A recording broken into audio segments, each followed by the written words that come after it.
Yes, Alexa, you can jack her up if you like. Welcome to the Bubba the Love Sponge show. Friday, April 5th. I think yesterday, whoever did the previously on today nailed it in the type of shrapnel. I was never, ever, I made this I actually told the merch critic this yesterday. I'm never going to do we'll just cancel the show if there's ever a situation, where it's just me and Anna and Brian. Like it's you didn't just like that trio? No, it will never happen again. Okay. That trio will never happen again because you feed off of him, which accelerates your Bubba Schmark me impersonation. It's almost like a crutch where it's just nonstop. Like I felt like King Kong over here on top of the Empire State Building. Remember when all those planes were coming at him? A bunch of biplanes shooting at you? Yeah, just like Jesus. I think Dr. Dan likes hearing that. What's that? I think Dr. Dan's happy that, Brian just brought you mad, got you mad. I even tweeted out there, was Brian and on a little too much, and of course, I think the overwhelmingly response was no. They love them. They're the best. Anything to do with that's what I don't understand. Anything to do with even socially. If there's ever a survey where I could be on the right side or like maybe win, I never do. I feel like I'm the most hated. Everybody is more popular than me. Now, it's not a popularity contest, and I really don't care, to be honest with you. But I just can't wrap my arms around how I'm kind of the most hated. Because most people are like, oh, no, it was awesome. I was like, well, maybe it was awesome for you, but it's my show. It didn't feel very awesome to me. I bring up a topic, Anna would completely try to debunk it or make it whatever, put her negative spin on it. Then Brian would turn into me and do a couple of schmarmy, stupid things. And then that would trigger Anna's Bubba. And then Anna would start doing Bubba. And I was just like, oh, my God. Where's Seth and Lummy and Rat? See, I didn't know how valuable you guys really are, Lummy. Oh, because, to help me combat, those two. Phew. You're on an island by yourself with them two? Yeah, I mean, think about it. He even called out for you, and I was like, Lummy's not here. Now, even a couple times, I'm like, so you know what? Oh, no! Yeah. So, anyway, I don't know what people thought of yesterday's show. Yesterday's show was going pretty swell until I lost about 8:30. Until I lost my Lummy. And once I lost my Lummy, I didn't have my positive flanker over there. You know what I'm saying? When I came back, Macho, I said, how'd the show go? He goes, man, Bubba was pretty upset with Brian. And then he kind of explained that Brian was pretty much just on the attack the whole time. The entire time. I'm like, the way I envision this show is I have an idea or a story or something, just whatever. I'm kind of the leader. I'm kind of the quarterback. I get the ball. Kinda. You are the quarterback. Yeah, I'm the You're quarterback. the whole team. But here's the deal. Not only am I the quarterback, but I'm the coach, and I'm the general manager, and I'm also the owner, too. So, right, that would be like, Lummy, the only instance I can think of in the NFL would be as if Jerry Jones would actually have fired Mike McCarthy and Dak Prescott, and he would be he owns the Cowboys. He is the general manager of the Cowboys. If he could coach, I think they actually have a rule where the owner can't coach. I think the NFL has a bylaw about. I think they do. I think they. Really? I could be wrong. But let me if I was Bubba Jerry Jones, okay, I own the Cowboys, which is the BRN. I'm the general manager of the Cowboys, which that means I make all personnel decisions around here, which I do. I coach the Cowboys, which at the end of the day, I am the coach here. And I am the quarterback that gets the ball and has to figure out how I'm going to, throw it downfield for a positive, funny, controversial, polarizing, and just overall interesting piece of content. So, I mean, there's never in the history of football, I don't think that's ever existed. Maybe in the 1920s where the Packers, I don't know. I don't even maybe with Curly Lambeau. In the Packer generation, where I think he did own the team at one time. He went to Acme Packing Company and asked him for a $500 loan. That's how the Packers became the Packers. Really? Yeah, he went to the Acme Packing Company. And I think it packed cheese but it was a packaging. It was a packing company. And they were called the Acme Packers. Curly Lambeau borrowed $500 in 1920. And so he was the owner at that point. He was the head coach, and he played quarterback or wide receiver. So, That's awesome. Call me Bubba Lambeau at the end of the day. But if you're wide receivers at the end of the day, you're like, if you're in the huddle and you're like, okay, here we go. Anna, I want you to go out 10 yards, make a left. Okay. Brian, I want you to go out, 5 yards, do a button hook. Okay. And both of you start arguing about me and then imitating me. Oh, hey, Brian, I want you to go out 5 yards and do a button hook. Yeah, real rocket. But then you throw them the ball, and they throw it right back at you. Yeah, they just exactly it back at you. Right. They just throw it back at me. And then I get tackled, and we have a loss of 6. Right? Yeah. If I And threw you it don't to, catch it, it's a fumble. if I threw it to Brian and he caught it, we'd have plus 10 my ass to make me look stupid. Then in the defense, I'm behind the line of scrimmage because I threw the ball. And they just pile on top of me, and what would have been a funny bit or something interesting, now we're taking an L. I feel like that the African American basketball player, Angel Bubba Reese. I feel like Bubba Reese over here. So anyway, Well, we're just gonna have to kill Brian then, I guess. here's the deal. I'm just going to be like, hey, listen, Lummy, you and Seth can't be gone at the same time on a Thursday. I had a break in surgery. I was tempted to call you or text you and ask you if you wanted me to come in, and I didn't want to step on them or look like I was trying to prevail myself upon you. I don't know what I would have said. I think Brian was just extra aggressive yesterday. He was missing his partner in crime, Well, Seth. his butt buddy. Yeah, but I think deep down, Seth, They love each other. In that capacity, I They think deny it, but it's true love. All right, but I think Seth in that capacity would have been there for me. I think. Yeah, for sure. I think Seth, as you two started ganging up on me yesterday, I think, and I'm not trying to be a baby. If you guys thought it was great radio, great. I mean, it just like every break, like after Lummy left, was some type of trying to thwart me break, and it gets tiring. It just is like Plus, I was hangry. Plus, I'm on. I'm trying to stay to my diet. Is today solar eclipse day? No, that's it's like Monday. Monday. It's Monday. Here is, if you guys like to throw up on the screen, here is where they're saying the most optimal area to be able to watch this. The path of totality. Yeah, is it called path of totality? I think so. Yeah, the path of totality. So like Cleveland seems to be about the largest metropolitan area. Looks like it smothers Indiana. Well, plus Dallas. to me, man, now see, Columbus, Indiana is right here. See my cursor? Yes. Columbus is right there. Maybe even a little bit more like right here. So, what time is this supposed to happen? I believe it's in the afternoon. 1:30. 2 o'clock their time, 3 o'clock our time. I wonder if I could be FaceTiming. If I could be FaceTiming Sumo. Oh, yeah. Live. For content. Now, how could Rhett? Do we have the ability to do if I was live on either YouTube or Twitter? Can you live a guy in? Can you conference live a guy in, or can you not? It seems that seems a little technical to me. No, not on your phone. The only app that allows you to do that is Instagram. Now, but what I could do, and then when is this again, guys? Monday afternoon. At For us, maybe 2 or 3. No, but I'm talking about Columbus, Indiana. Oh. Many major U.S. cities, Dallas, Indianapolis, and Cleveland and Buffalo are still squarely in the center of the path. Well, Indy, I don't think is. Well, anyway, we'll call Sumo. What time are they expecting? I'm looking that up. Let me see. Hey, Alexa, what time is Indiana expecting the solar eclipse on Monday? The next solar eclipse will be a total solar eclipse April 8th, 2024 at 2:18 p.m. Let me be. It will be totally viewable from Canada, Mexico, and the United States, 50. and will be partially viewable from North America.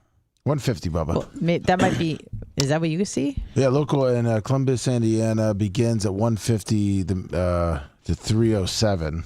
150 to 307. It's saying that the total eclipse thing is like 3 minutes and 50 seconds. Yeah, that's what. Let me. That's So like I'll send it to you. Timeanddate.com. I'll send you the Indianapolis, Indiana says, I don't know how close that is. It's just giving me a certain amount of cities here. 3:05 p.m. Eastern, 3 minutes 51 seconds. I sent it to you. So okay, let me thank you. So it's looking like probably like around Indianapolis and Columbus are fairly. I think Columbus is like 62 miles south of Indianapolis, which if you guys look at the path, that even puts Columbus kind of more in, because Indianapolis was kind of on the northern fringe of this solar eclipse. Mm-hmm. Let me, what city is this? This Columbus, is Columbus, Indiana. Indiana. Okay. Columbus, Indiana, maximum at 3:07 p.m. So That's right right, completely, yeah. That's the most maximum. Now, so Rep, my question to you and Macho Man is if I would, come back to the studio and decide to go live on, all of our, I guess, on everything, I could have Sumo via Zoom outside at that time, couldn't I? Yes. Yes. Yeah, I mean, just be zooming Sumo live from his from his driveway. Yeah, God damn, I'm sitting here in my driveway here in Columbus, and it's 3:07, and it's dark as hell. Like, just to be able to show how dark it really gets. Yes, if you're sitting at your computer and you have them zoom in on the computer. I'm talking about like here in the studio. Right. Yeah, if you're sitting at your computer up there, right? Then as long as you have Zoom open, we can Zoom whoever. Yeah, like we do Alex, Stein and things like that, right? Now, right. Can you Zoom a guy on a phone? Yes. Okay, good. Zoom, but like, goddamn, out here in the garage fixing on go-kart parts, and it's fixing to be 3:05. Let me walk out here. Well, goddamn, can't see nothing. It's dark as hell. I mean, right? Yeah. Yeah. Well, also, just a quick announcement, because there's a lot of people in chat who are asking. No Twitch, no Facebook today. Having some authentication issues. It's our first day streaming with the new computer, and there's some things that we thought were set up that were not set up. Gave us some issues to start the show. So we're still working on it, but we're not on those two platforms today. All right, so basically visually, Rumble and YouTube and X. Rumble and YouTube and X, yeah. Right. And Rumble's not entirely cooperating, so it's a work in progress. My Rumble looks good as hell. All right, cool. Glad to hear it. Mine does. So it's this new computer we got that once we get all the settings, I'm assuming, Rhett, what you're saying is this new computer is a faster processor and it will be much better than what we had. But in doing that, when you get a new computer, you always are tweaking with, the settings to get it correctly. And we probably haven't had ample time to get this thing all set up. So it's going to be kind of a trial basis. And probably by, early next week, we'll have it all dialed in. Yes, Something poor like Macho that. was here till like 2:00 yesterday getting it all set up, and unfortunately it still does not work correctly. So this computer. you can only imagine how frustrating that has been this morning. Now, is it supposed to be a better computer, or should we just, No, it is a better computer. It's just having some issues. I guess our encoder settings are not staying saved. It's not going back to the defaults we had on the old computer, which is really annoying. So it's messing up a lot of our live feeds. Like Rumble has been clipping today because we've had to start and then stop and then start and then stop the live feed because we have to change everything. Sounds like this new computer sucks. I'm just It's saying. a real pain in the ass. I'm not going to lie to you, but Macho, I mean... Transitioning is difficult. It is. It is. It is. Transitioning is difficult. It really is. Now, Mach, your microphone is up. Do you want to stay with this computer? I mean, it didn't. No, this computer. I'm sorry, I don't mean to speak for Macho. Like this computer is fine. It's not the computer. But you usually do speak for Macho, and I'm going to be honest with you. I appreciate it. I'm sorry. No. I'm telling you, for real, I appreciate you speaking for Macho. Because he actually talks. Because otherwise, I just have 50% of the time you'd get nothing. He's like, so you speaking for Macho is I have zero problems because I'm actually getting some input back. I hate being ignored or not talked to. That's my number one thing. So when Macho's tied up or whatever, or he just doesn't want to talk and he wants you to be his interpreter, he's like that pitcher from the Angels, now plays for the Dodgers. He has the red interpreter. Or whatever. Yeah, exactly. So Rhett, just please keep don't change a thing, okay? Okay. Perfect. So Rhett, this computer someday will be better than what we have. It already was better than what we had before. It's just getting all of our defaults switched over. It's making sure that our encoder settings stay the same after we exit out or start a live stream or close a live. Bitch, you know, like I'm just saying. Hello, Bubba. I would say that on the air too. I'm Yeah, so sorry. that's okay. No problem. Yeah. So my YouTube is every day I'm buffering. So it's going to be a little bit of a struggle. This brand new computer that was probably super expensive. Oh, there you go. I'm back. Well, I mean, we had like 400 on YouTube. Now we're down to 181 for the rebuff. But you know what? We'll do the best that we can, and all we need to do is just do a good show. That's all we really need to worry about. That's right. Right? Yes, sir. Exactly. Yeah, we'll take the brunt of it. This is going to be our visual viewers are not going to be very happy with us today. Yeah, we're sorry. It's Friday though. It is. Sure is. Not a lot of plans for me. I'm going to make it a very relaxing. I'm going to get that. I'm going to try to work on the front little lobby here Oh, nice. at the studio and get that project wrapped up. And then You're close, aren't you? Yeah, very close. And then my sister is going to have a Purdue watch party at her house On Saturday night? yeah, and so I'm going to do that. Just to be family kind of deal. Nice. And then I'll just use Sunday all day to try to recoup. Wait a second, from the Bubba. weekend. I thought she was flying to the game. She was flying to the game. Yeah, what happened with that? She was flying to the game. I'm not trying to be counter-programming. No, you're just- not. I announced that she was flying to the game, and I think clear up until yesterday about 2:00, she was flying into the game until her hotel called her and said she had a hotel, and it was expensive. It was in downtown, Phoenix, close to the venue. And it was I think for Saturday night, she had it for Saturday night. And then they gave her the option that if you want it for, if Purdue makes it, then you can have it for Sunday and Monday as well. But we're not going to charge you we're going to charge you for one night right now, but we'll keep the room open for, you know what I'm saying? And I think it was like $2,900 or $2,700. For one night or three? One. $2,700? Yes. Wow, that's and great. They called her yesterday and said, "Hey, listen, because of the demand, this is strictly because of demand. We can't insure your other 2 nights unless you want to pay for them." Right, of course. Which I'm surprised they gave her an option. They didn't force her to pay for 3 nights. Which I can't believe. But so now we're looking at $12,000 in hotel rooms. Jeez. It's already going to cost her. I think the private jet was like $44,000. So she had to cancel the private jet? Yeah, she had to cancel it all. Oh no. So yeah, she's probably not going to be too happy as she's sitting on her. I tell you what, it's not as painful if they lose to fly home after. You know what I told her? I said, Tara, in actuality, going there, great, fine. And basketball is not such a big venue where you are so far away from the playing field. Like, Dan, if you go to a Buck game and you're sitting up there where they raise the flags in the 300 level, I mean, the little guys playing look like little ants. Yeah. Like, you know what I'm saying? You're relatively geographically really pretty far, even if you're at the 50-yard line, the very, very top, from, the distance between the very top row and the logo in the middle is a long way.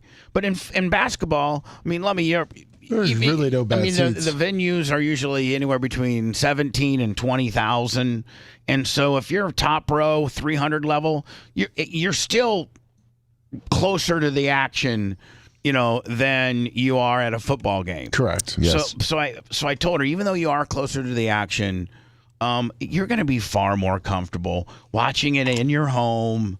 Like, going to the game's kind of overrated. Oh, going to the game is for real young people, and I don't know, or real rich people like Dan who have a luxury box. That makes it nice.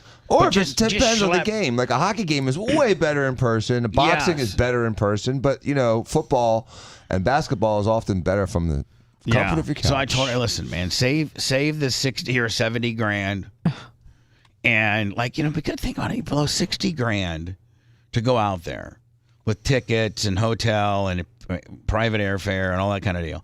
You spend 60. What do you got? I mean, what do you got to show for it? Imagine a $60,000 party in the Bahamas for a week.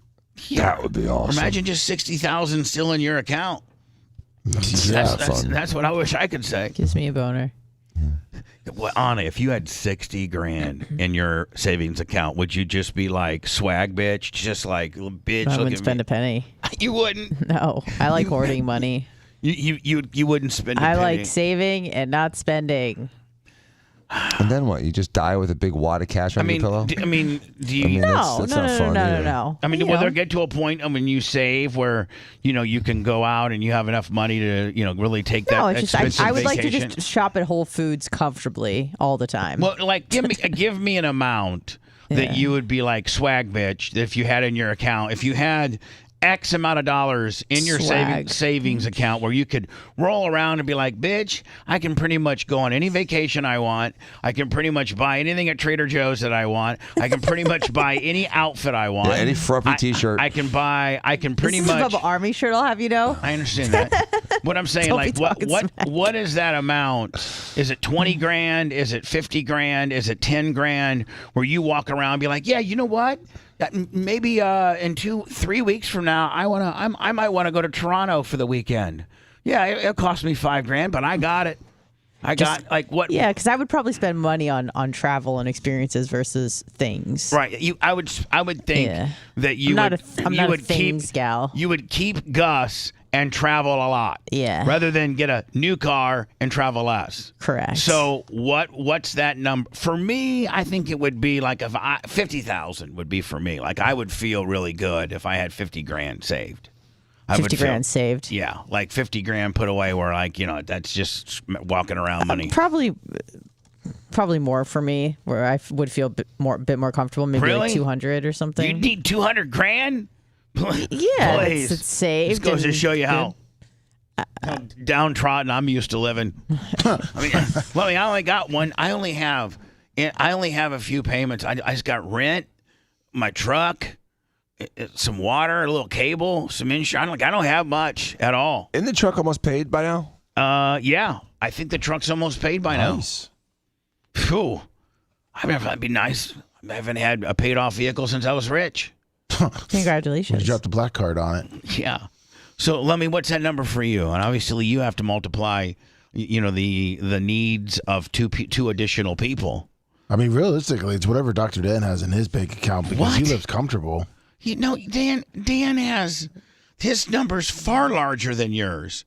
Like, you can't say I would be able to live comfortably and be able to take Ashley and Walker on any type of vacation, a cruise, buy a new car. Like, what would, and buying a new car doesn't mean you got to pay cash for it. Buying a new car means you have enough for a down payment on it, right? Yeah. Right. Because, if you were to buy, Dan, let me ask you a question. I know a lot of times, I'm not trying to get into your finances, okay? But I'm trying to get I'm not. But I know a lot of times it makes more sense on these exotic cars that you buy. A lot of times you and Jay kind of got it figured out, lease versus buy. Right. So Jay hold on. always buys cars. Oh, wait, let me finish it. You have figured out that some of these cars don't retain their value, but you still want a badass car, so you'll lease it for 3 years or 2 years. Other times, you actually do buy it because you've done your due diligence, and Jay has too, and you feel like, you know what? I can have the newest and coolest exotic car for the next 2 or 3 years and then flip it and make, 80 grand.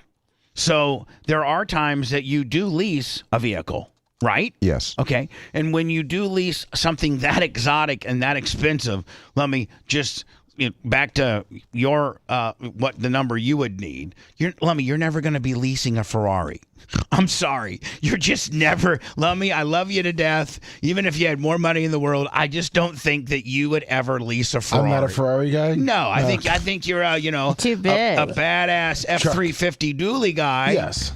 But not a Ferrari guy. So Dan, what I'm saying is this: on leases, sometimes those down payments can be quite 20 grand, 50 grand? Pretty hefty. What's the largest down payment you've ever? And that's, I'm not trying to get into your. I think I put about a $50,000 down payment on. Not to mention, sometimes you got to lay down 10 for them just to get in line, don't you?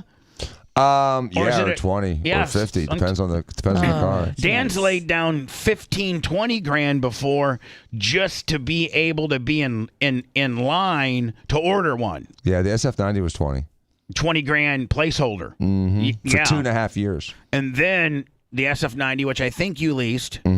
What was And your the reason was because on a car like that, you don't have to pay the taxes on the front side if you lease it, and if you own it for a year or two and then flip it, you never pay all those BS taxes on it. Right. So that's Again, the main reason. You strategically pick what you lease and what you buy. Now the Sterado I bought. So like 50 down and a 20 placeholder, you could have like. If you want to roll around like Dan Lummy, you need 70, 80, 90 grand in your bank account just for you to make your next car purchase. Wait, is the waiting Right? is the waiting in line payment? Do they put that towards the car Yes. once you get Oh it? yeah. Oh, okay. It's But like they time have, served. Yeah. Yeah, but they have So this like if it giant was- account that I'm sure they make hundreds of Oh, thousands my of dollars God. a year in interest on because so many Dan. people have deposits. You know how much money they probably take every payment, prepayment placeholder deal, put it in a 5%, simple bearing escrow willy. Yeah, exactly. And while they've taken Make your that 20. they've taken your 20 grand in 2 years and turned it into 28.5 and multiply that by the 500 guys that had to pay, right? And then they'll say, as you buy your cars, like, you want to keep that $20,000 on the next one? So they keep holding on to it. Oh, they want it. They don't want want to let go of it. Yeah, No. be like, hey man, you want to apply this 20 to what you owe us, or do you want to just put it for your next car, right? Exactly. Bitch, you're gonna apply it to what I owe you. I need to knock this thing down. So, Lummy, you have to again. You said you would need as much money as Dan has in his savings account to be able to roll around Lummy style. I disagree, Lummy. I think Dan needs probably A lot more I than think me. Dan's number's probably 300 or 400 grand. And I think your number's like maybe 60 to 80 grand. I was going to say about 80 to 100. Yeah, if you had 100 grand, in cash or in the bank, Yeah, please, I'd be happy. Yeah, Rhett, what about you? Like, what type of money would you need in order to feel like, I'm good? No matter what, whether maybe Bubba gets a hair up his ass and fires me, or I just don't have to take the first job and live in a really bad apartment and worry about a roommate. I can live in a nice place, got a nice car. I'm the man. Probably 20 grand. Yeah. 15, 20 I think grand. mine's like probably 30 or 40. I think mine's 50. Nice. Mach, what 50's about you? good. What about you, Mach? He's got steam coming out of his ears right now. Yeah, He's looking wires. I'll tell you what I would like to have is a computer that works. Yeah. Whatever that would cost. And I can only imagine what this computer cost. Well, I don't want to know a number, but was this computer expensive? Yeah. Yeah. Yeah, for the average Joe, this computer's like 2-3 grand. I thought Maybe computers are more. like $400 now. It's not the computer. It's our Wirecast program that's giving us the biggest issues right now. Well, listen, we get it, and we appreciate you two guys in there. I feel like you two in there have shovels, and you're throwing the coal right in the motor, right in the steam engine, in the locomotive. God, we're trying. We're running out of coal. I know, right? If you want 24/7 on-demand Bubba and the crew, go to BubbaArmyHQ.com. The Bubba the Love Sponge Show will be back after this.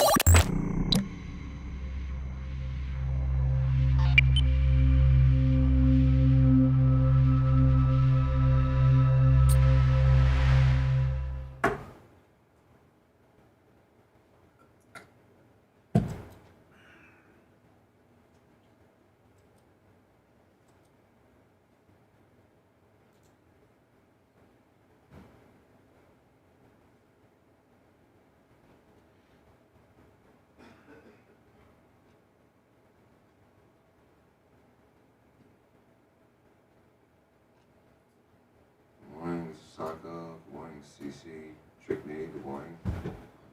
Iggy. King Powers. PayPal, Venmo, Cash App, Willies. PayPal, Venmo, Cash App. Substance Lazaire. Gang Gene. Kurt Miller. Good morning, John Costica. What's up, Maria Guatemala? Somebody got Nice jugs.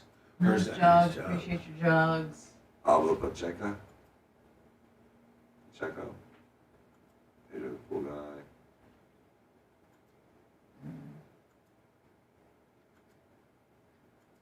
Ruggish, nerd. Super Gene.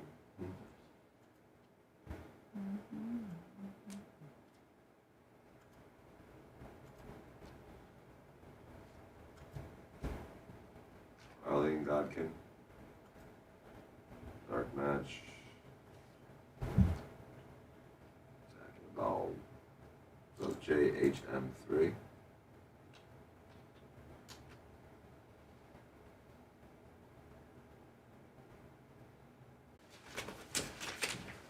Hi, Louie. Hi, Bubba.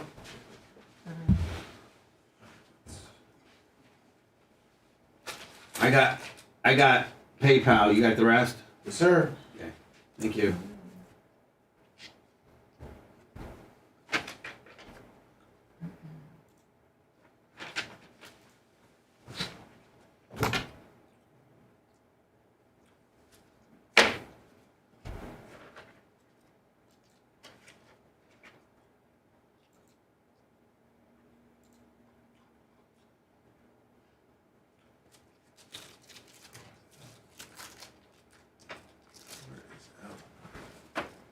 What's up, Longwood?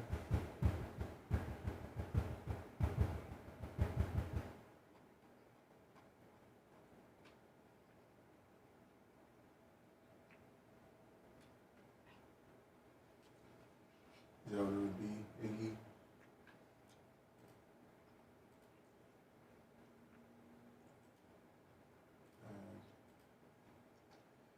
Rudy? Oh, my girl, Susan P. Susie P. $50. I love her. Susan Poitras. Saw Cece earlier. She is vanished. One of the original OGs. All right, I'll check that. Guatemala. Maria Guatemala with a nice jug. Say it. Guatemala with nice jugs. Now, let me, when you repost something, even if you don't put a little quote like I always do, but you just straight repost it, do you get those numbers or no? No, not right. No. No, you really don't, do you? No. You always got to Add a something. comment. You gotta It add- makes it makes you your own post. Yeah, American Idol style. I know, but you gotta make, like, if you just repost it, those numbers, you don't get it. Yeah, you don't get those.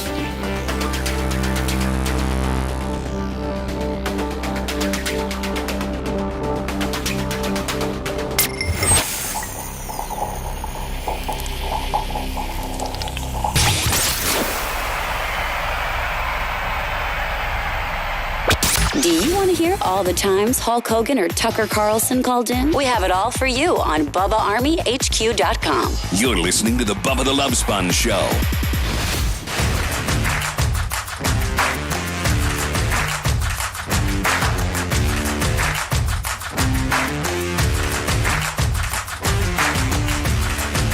Man, it's the Bubba the Love Sponge show. And our own, she's just the absolute soul of the earth. I love her. She's Hall of Famer. She is a huge contributor to the program, which keeps us going. People like her and John Costica and, you know, just Joe from the West Side. Just, I couldn't even go through all the huge heavy hitters, most of which are in the Hall of Fame.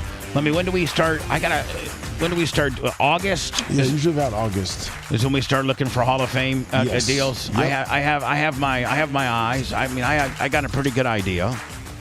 I think this year we went a little overboard last year. I think maybe last year was 16. You know, we also had a set of twins in there too, so that Yes, kind we of did. disrupted the numbers. But you know, maybe 8 to 6 to 10 maybe this year. Something like that. Oh, wow. Okay. Susan Poitras is one of those royalties, and we love her so much. And she's $50 on the PayPal. PayPal, Venmo, Cash App at the Bubba Army. Primetime Toys 50 on the Cash App. We have a lot of just women. You know, like just we have a lot of women that are in the. I mean, how many women are in the Hall of Fame? I think we got what? Wizzy. Scout and Big Gulp. Keelan Hatley. Susan Poitras. Is there any other? No. Okay, that's still, I mean, percentage-wise, pretty good, isn't it? Yeah. Yeah. So thank you so much, Susan Poitras. We love you. And when's the next Bubba 199 that I'm assuming she'll be here? Is April 19th. April 19th, Not your birthday one. Which is my birthday one. T-shirt will 20 on the Cash App. I love this, but it just shows you how much our society is really, really, really changing. Group Lips 25 on the Cash App. Thank you, guys. And that is now big companies like Walgreens and 7-Eleven and Best Buy and Walmart and Sam's Club. I'm trying to get this. I had it all ready to go. I did. Okay, here we go. All right. Where's that coming from? Did you hear? Did you hear? Yeah, it sounded like some peaceful music. Am I on mushrooms, or did I hear some easygoing music just now? No, I was reviewing the show prep because you had something on the screen that I didn't see in the show prep, and I just wanted to make sure that I didn't miss it. Big E 737525 Cash App. All right, so you're saying okay? Did the music come from your phone? Yeah, because I hit one of the stories from Anna, thinking it was what you were related to what you were about to bring up, because I wanted to be prepared, and it's just music came up. So that's 100% my fault. Whatever, Dan. By the way, we forgot FTE, Amy. Oh, Greg and Amy. Yes. Did we forget? For a woman, yes. I feel as if we've missed a couple. Oh, Rainey, Melissa Carpenter. Oh, we're not talking about Hall of Famers. Yeah. Oh, Hall of Famers. Yeah. Oh, I'm sorry. That's okay. I'm sorry. Yeah, me too. Always. Thank you for the redirection. Like, see, that's the right amount of redirection. Like, right there is perfect. It's when you just really get on me every time. I start a story, then boom, you're on me, automatically trying to give me the wrong information or the right information that I've messed up or just complete whatever. You know what you do. Shut up. Sorry. No problem. Sorry. This is, I think, the story that I'm trying to talk about, and that is like Home Depot and Best Buy and like Public, like all these stores now are making these huge, like big ass kiosks right in front of the store, and you pull your car up. They're like lockers, big lockers. And you pull your car up, and it sends you a code, a text, which will open up that locker, and you get your stuff. But they got the locker already preloaded with all your stuff. That's nice. I love, not having to traipse through a Walmart store or a Home Depot store. Like, let me, if I knew I wanted, sometimes you just need to. Sometimes, as a real man, you're going to Home Depot for literally like a 40-cent O-ring. Oh yeah. You know what I'm saying? Yeah, you're just missing that one bolt. Yeah, you're missing. I need a box of nails, and whatever. But you'd have to walk all the way into Walmart, walk all the way back to the back, find the finished nails, blah, blah, go back, either self-checkout or get in line. Sometimes the humanity in the line is just, whatever. And then, but if they had a big ass locker that you pulled your truck up to and you hit the numbers, D, that they just texted you, and the door opened up, and you grabbed your nails and your thing and you're out of there, man, they can't build that place fast enough for me. They do it at Lowe's now, and also like Target. We use it, but for somewhat larger purchases, it's horrible. All right, so you couldn't order 2x4s and have them stuck in there, obviously. Well, no, but even like when I order some 2x4s because I don't feel like loading them, they pick the worst 2x4s they have, and they try to hide them. And then even on groceries, so whoa, you're saying that like if you ask, they're crooked. Like the Home Depot place, and you needed 2x4s, which I'm sure that's, by the way, 2x4s are absolutely the staple of construction. Correct. I mean, as far as, not commercial, but as far as residential remodel and construction, whether you're adding a bathroom, adding a sunroom, That's your Lego block. That is the foundation of everything. Yes. Every wall, every flooring, everything involves a 2x4 support. Yeah. You can find anything to use a 2x4 for. Right. A 2x4 is just... It's the state. A 2x4 and nails are probably the staple of construction. Correct. Right? Yep. Boom. So even if you order the two, because a lot of times you can get on Lowe's and they'll have you pick out your order, and then on the big stuff, they'll have it already on a cart waiting for you. Correct. But you're saying if you don't go out there and pick your own 2x4s, because listen, if you've never ordered or picked up a 2x4, you got to go to the 2x4 section and you got to look at each, because there's huge variances in quality, straightness, and just overall durability in a 2x4. You could get one that had a big ass knot in the middle, Lummy, that literally, Yeah, or it's bent up. Or yeah. So you're saying even when you do the pre-order, they'll send you all the crap. Yep, I've been through that. And then even like on food? Target. So sometimes we're like in a rush after soccer and we want to pick up some, let's say, strawberries, milk, something like that. We don't want to run in with Walker. Right. They'll give you pretty much the nearest date to expiration. Oh. So you have to watch that too. They pretty much give you everything that they So if need you to wanted get a rid of. gallon of milk, a loaf of bread, and some strawberries, right? Yep. They're going to get that. They're not going to get the gallon of milk that just, that's got literally, there could be a week variance. There really could be. Yep. One that's been sitting on the shelf for 4 days compared to one that just got stocked a minute ago. There's almost always two different sets of expiration dates Yeah. on the milk in the container. And they will give Exactly. you the worst one. They're going to give you the Yeah, worst they one. rotate the stock forward. The old stock. They're going to give you the dried up, not so good strawberries. Yep. And they're going to give you the bread that's got the largest, the closest expiration date. Correct. Yeah, 12 hours. So to that's eat the it. only downside to it. Here we go. But I got to tell you, look at this. Now, hold on. So I think this is kind of showing. Is it showing? Lummy? Does it show? No, I don't think it shows. Well, yeah, maybe they show. Oh, this is the drone drop. This Yes. is okay. This is next level stuff. Going to Walmart and having it in a locker, that's A. But man, this is B. And when do you think this is coming?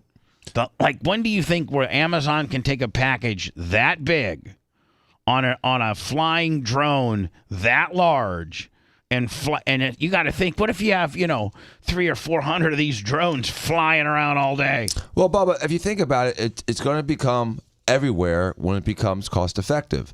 And so if you have a guy that's driving a drone that's electric battery powered, and he I don't think the guy drives the drone. I think the drone is a GPS and they just type in the coordinates. No way. Yep. They're going to have unattended drones flying I'm everywhere. just telling you, they may have a guy that's watching several drones fly on a monitor. Just kind of monitoring it. him, but I guarantee you that each individual drone will not be flown by a guy. Okay, so now you got one guy covering 5 drones. Ty J says Bubba's correct, and they're already testing it in Arkansas. And Ty J has a drone company. Right. So he autonomous drones, one guy's watching 5, we'll say, or 10. Yeah. Whatever. You got one guy in the drone center. Say it. Right. One guy in the drone center coordinating the whole thing like the Wizard of Oz. Right. But that becomes cost effective because instead of having 10 guys with drivers stopping at red lights and stop signs, you have drones paying him and paying for 40 gas. an hour. Listen, UPS guys make like 45, 50 an hour. Did you know that? That's a good job. Yeah. They negotiated that really well 20 years ago. With a union. Meanwhile, Amazon's stuck making 18 an hour and not giving those guys any benefits. So you're saying, Dan, when the cost of the manufacturing of these drones, the maintaining of these drones, the guy watching the drone center, when that is a significant savings from, the 1,500 trucks that you got out on the streets. But I got to think the volume, they can't get that. I mean, they'd have to have 400 or 500 drones in order to be able to get the volume that those trucks can, right? I mean, an Amazon truck or a UPS truck, you can put, those things got those shelves and, they're very well engineered and they can get probably, 40, 50, 60 packages in there. Right? Yeah. They got triple shelves. And then it takes them 4 hours to unload those 50 or 60c packages. Right. So imagine now you're you saying got... if Drone Willie, it just running all day back and forth. And drones aren't going to be delivering refrigerators. They're going to be delivering, those little small lightweight things Well, you I get know, from but I got to Amazon. tell you, well, hold on. No, listen, look at this that's you could put a pair of shoes in there. Yeah, shoes. But not like, a weight room, not an order track. Probably, yeah.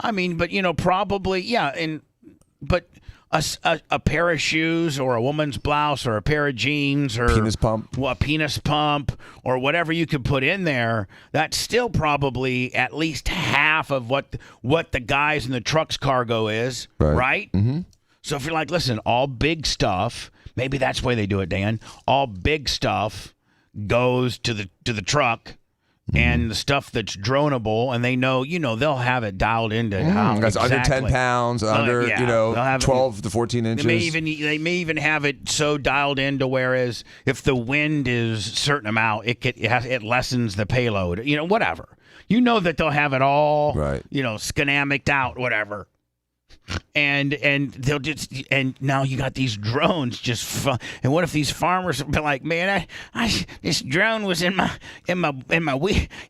right by my barn going over to Jim's place. I blowed it right out of the window. I blowed it right out of the sky.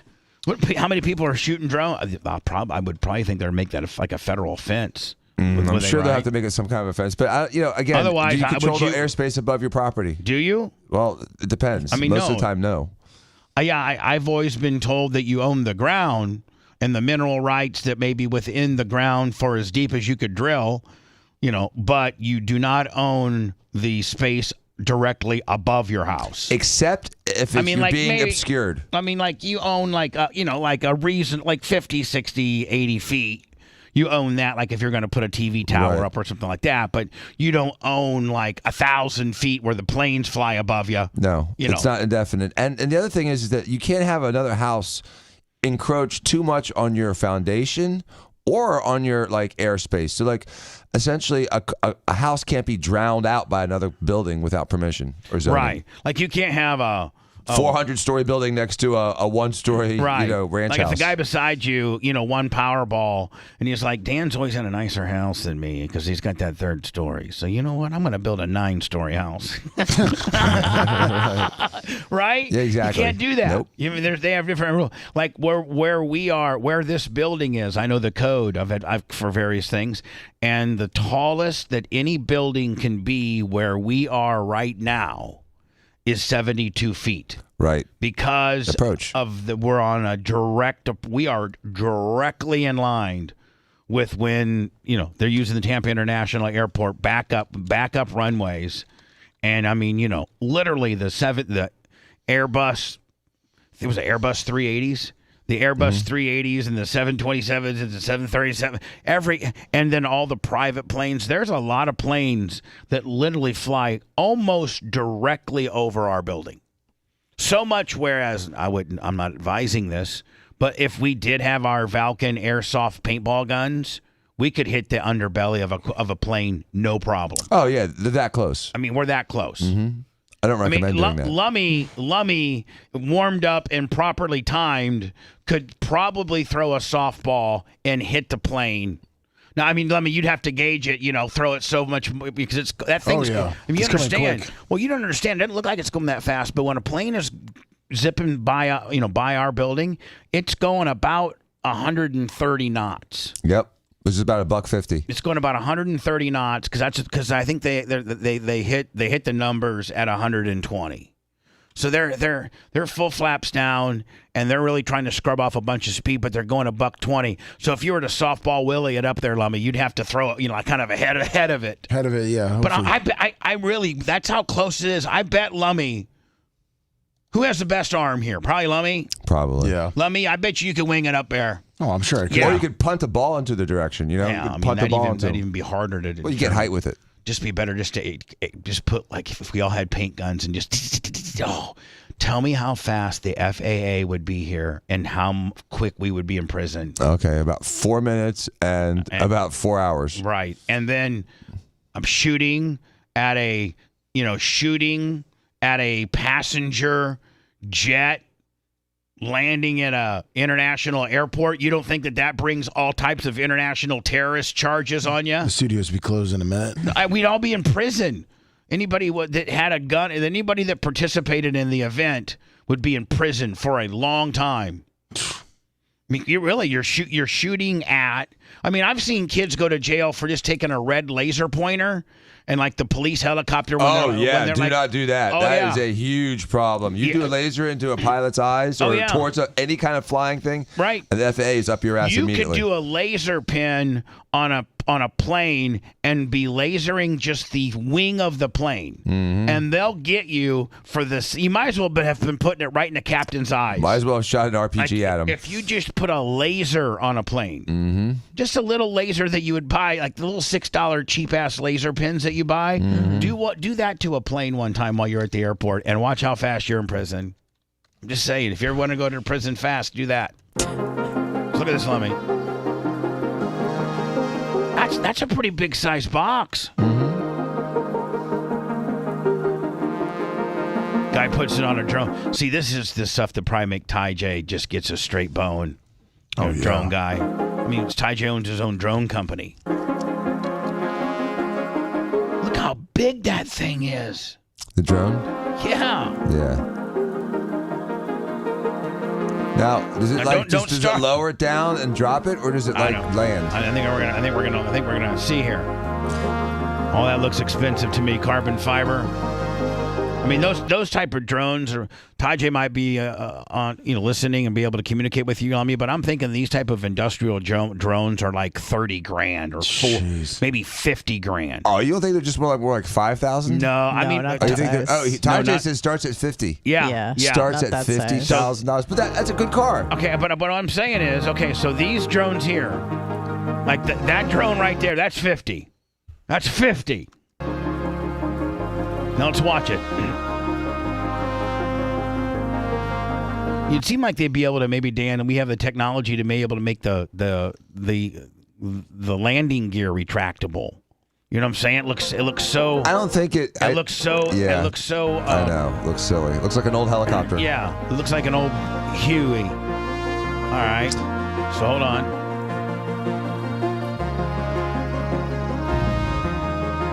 It's a big ass drone that Ty J says costs $50,000. It's taking your Amazon Prime package right to your house. It's got these little hands on it. It's big as hell, though.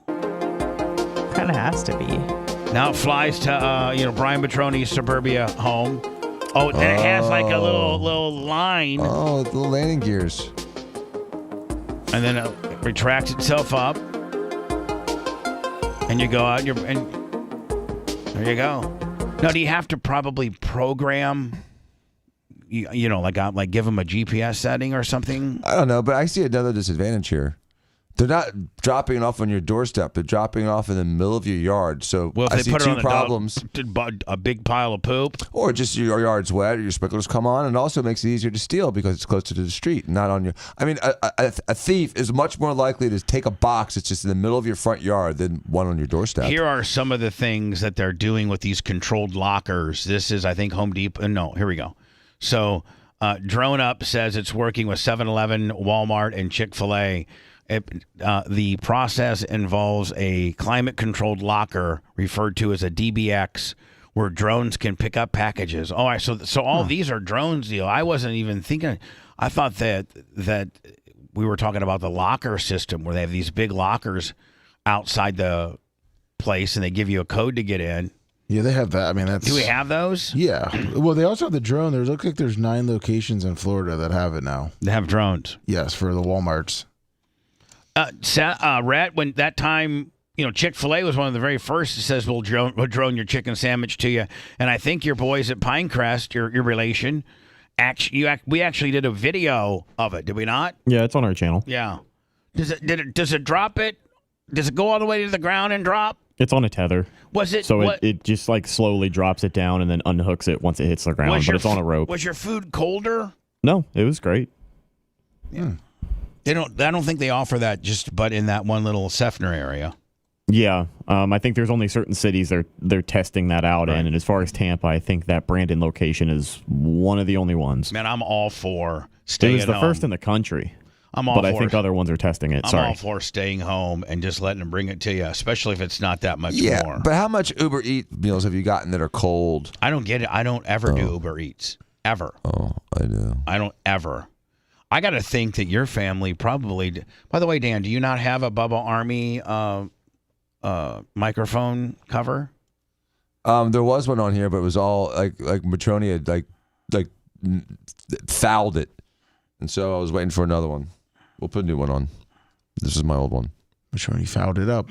Nice. Yeah, we probably. I don't want to share underwear with him. You well, know, here's the thing. I mean, we probably need to take anticipation that you need to have your own, so that when you leave. I had my own. He took it off took it the off mic. my mic. He took it off my mic and Brian raped took it it off. off my mic, pillaged it like a thief.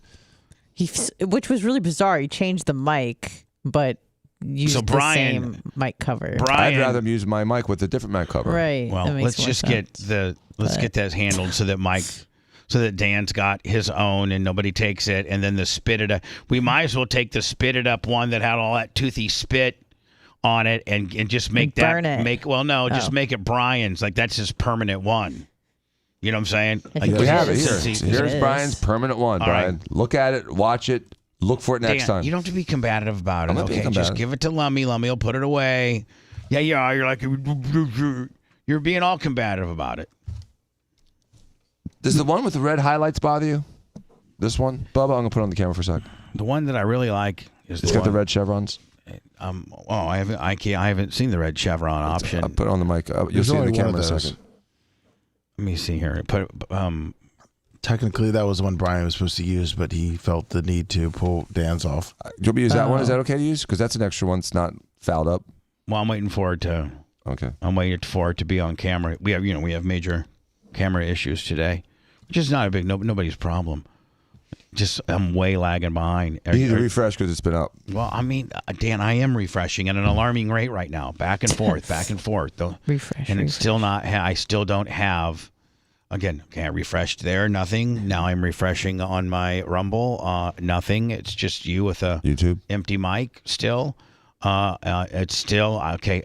Okay, now and I on YouTube I can see that you're holding the microphone, but you've not installed it onto yours yet. That's no, how I was waiting until it breaks so it doesn't make noise. Oh, okay. Yeah, that will work. That's fine. That will work, and you can be the special one. Yeah, you're the special one with the gold mic and the red. Guy that's got a golden mic shouldn't probably have the same jobber ass chevrons we have. No, he probably needs one that's a little more upper crust, if you will. So yes, Dan, at the break, let's have you change it out, okay? Yes, sir. Couple things I got to get into when we get back. One, Madonna. Was in concert here last night. Not that I care, nor do you. No. I mean, there's probably not anybody listening to me right now that really wanted to go to the Madonna show last night. Did she go from hot to not? Did you ever want to see her in concert?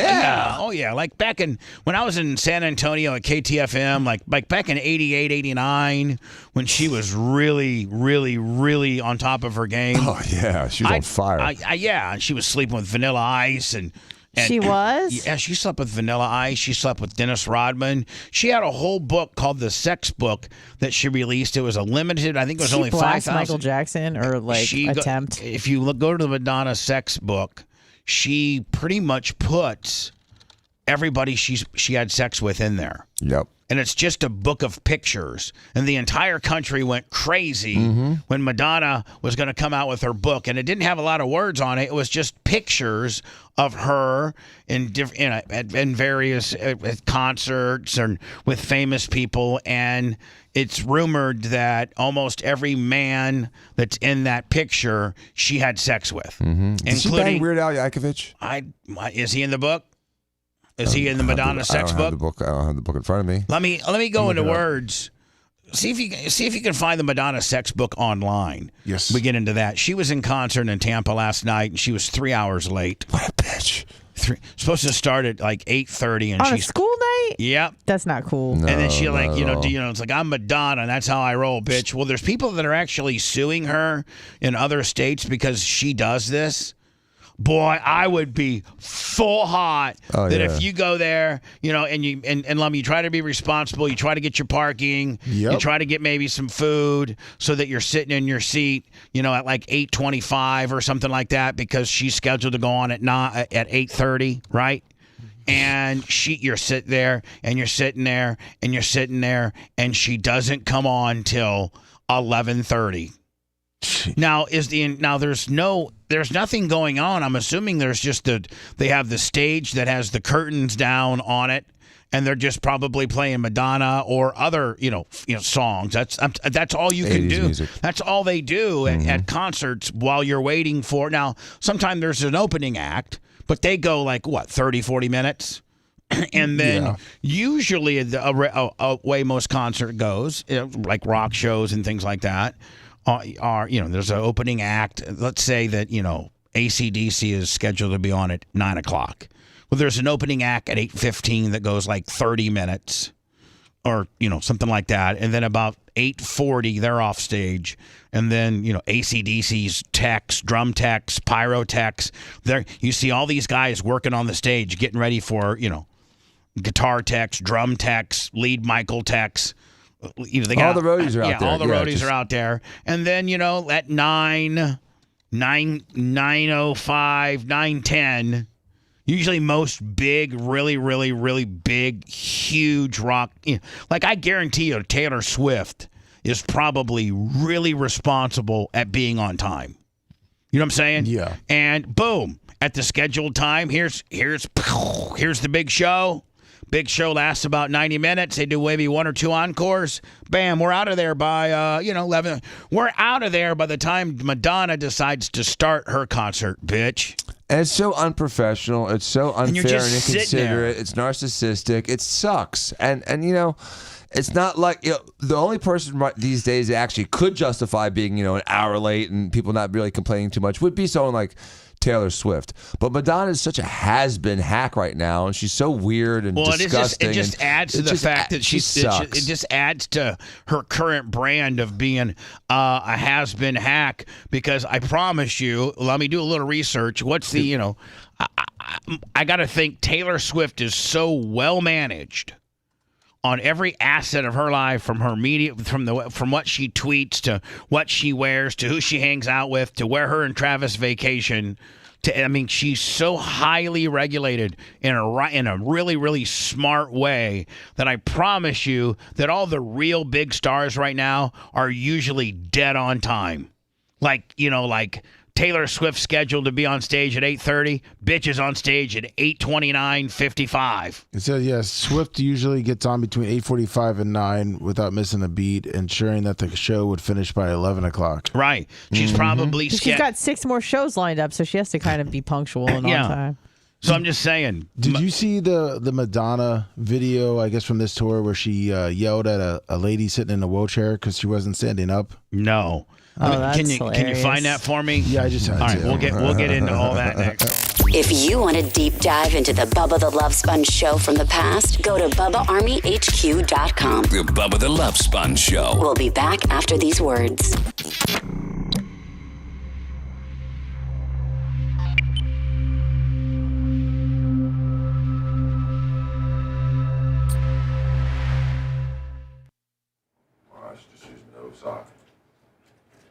Did you go eat more coleslaw? Why? Oh, you like? Is there a video? Yes. Huh? If you go up a little bit more, Bubba, it's a TikTok video. Might, but not. Up a little bit more. I mean, the song. Up more. Yeah. What the fuck? I think he. Where the fuck? Go down a little bit. Talking about the new. It might be that one. The mic sucks, and so he. Where the fuck is it?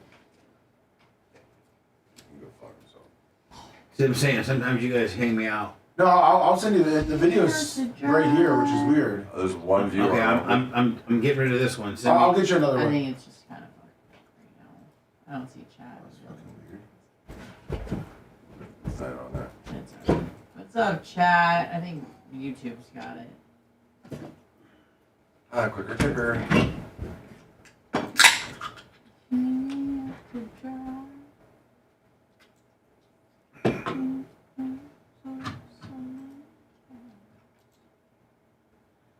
Did you get it yet? Yeah, I'm about to send it over.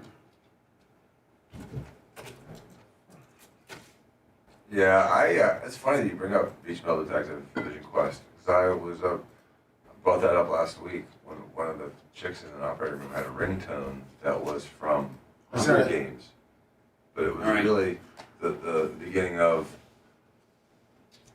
Thank you, Lummy. Two girls, one cup. No, it was the beginning of a song from of the movie Vision Quest called like Lunatic Fringe. Yeah, by Red Rider. Red Rider. But that's the same sound as the beginning of that little riff on Hunger Games. I know, but nobody would ever thought I'd be able to pull the artist and name out of my ass. There's not a person in this building that knew that it was Red Rider that sang it. I did because I downloaded it the other day. Would you been able to vibe on a sound who sang it? No. Right, exactly. I couldn't remember the name of the song or the group. All right. Right back.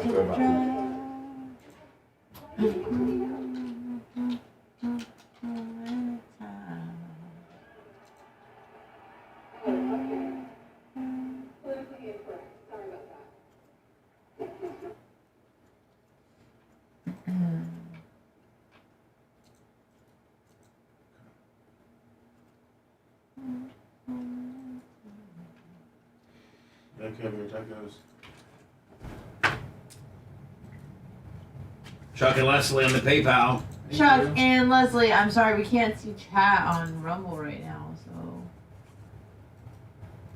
25 on the PayPal. I'll open up with them. Yep.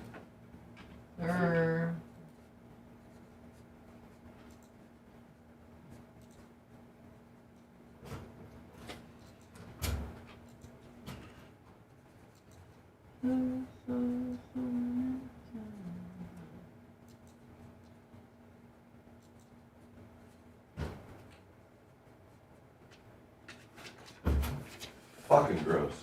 What? Someone's shit and didn't flush. No I way. mean, Bubba, I'm trying to keep you. Hold on, which one? Mine? Yeah, yours. I Bullshit. pooped. No, hold on. I pooped this morning, and it was a big one, and I flushed it, and it went all the way down, and it looked like there was a skid mark. I'm not talking about a skid mark. I'm talking about a bowl full of shit. There's no way. Well, hopefully it wasn't you then. It's just, I try to keep that bathroom clean. I even scrubbed that toilet before. So do I. I know, because it's like I don't like shitting and peeing is dirty. You know. Well, that could be. It could be me. Could be a remnant. But yes, it could have been. I didn't watch it all the way go down. Oh, okay. And so I'm gonna have to take ownership on that. I thought it was Anna. No, she I would never never. use that bathroom. I know it was you. No, No. I even got if right here, who's fucking bottled water is that? Which one? You know I hate motherfuckers. Baby faces. It was Aquafina. It's not me. I only drink Zephyr Hills. I don't think we even have Aquafina here, so I'm gonna say it's Babyface. No, that wasn't there earlier this morning. This was here during the. Is it brand new or has it been open? It's been open. It's about halfway drank. See, I hate that. Throw it away. Fuck, I just hate that. It's just so wasteful. I'm gonna stop providing water for people. Well, this wasn't. You don't get Aquafina. This isn't from That was here. from the outside All right, world. perfect. Let me, as you can see, I have at all times 409 and a paper towel will be at that spot right there at all times for anybody that needs to wipe something down.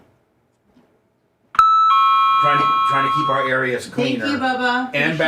And bathrooms cleaner. Trying to take a little more pride in this place. I And it's really gonna. Hey, and after we get the front done, it's really gonna be nice. It really is. It's nice now. This is one of the nicest buildings of this type of that exist. Right. Just take care of it. But the poop might be mine. Okay. And that one prairie dog in Beachville. I use I that had to bathroom. urinate. Huh? We'll do. Use that bathroom. You come here just fucking. Huh? You come in here just fucking talking bad Poop shit. gate. We got poop gate. Everybody just chill out on poop gate. Just everybody chill out on poop gate. Poop gate. Oh, I was God. so amused.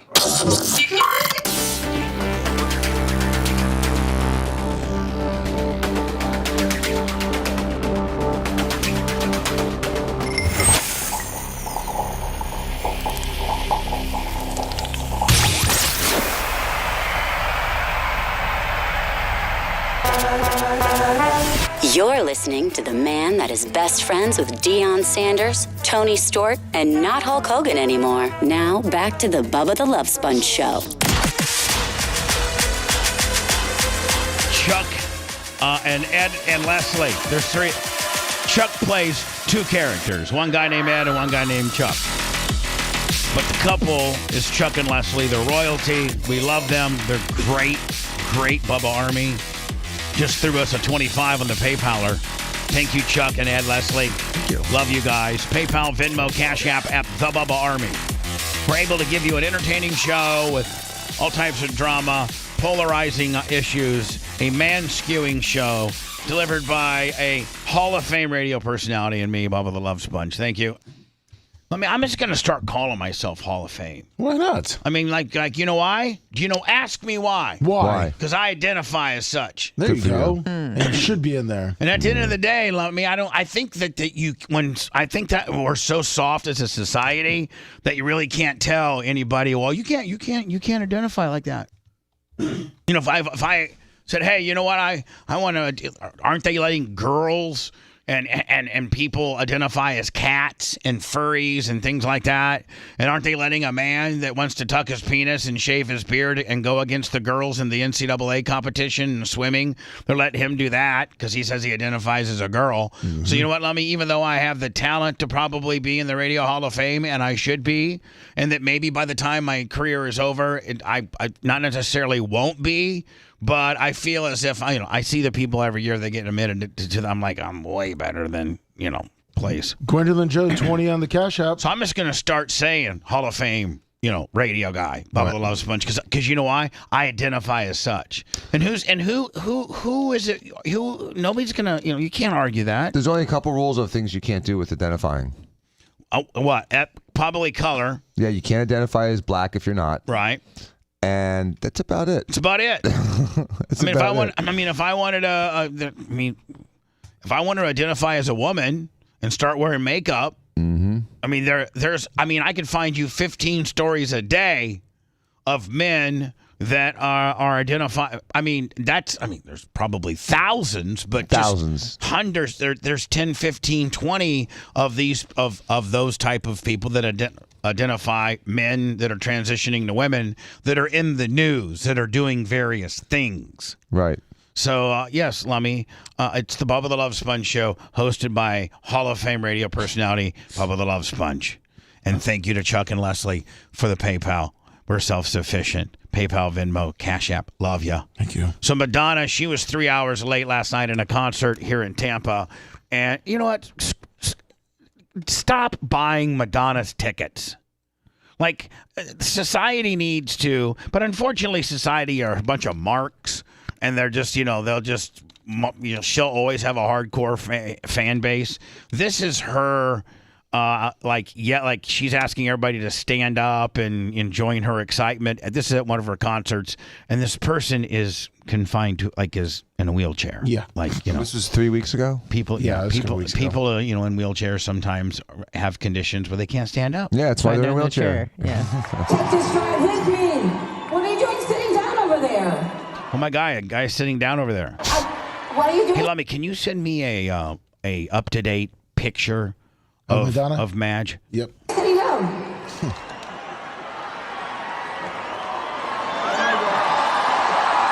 So somebody's sitting down, and she gets the crowd all riled up, and she takes the microphone off the stand and then approaches that, which is a different part of the stage.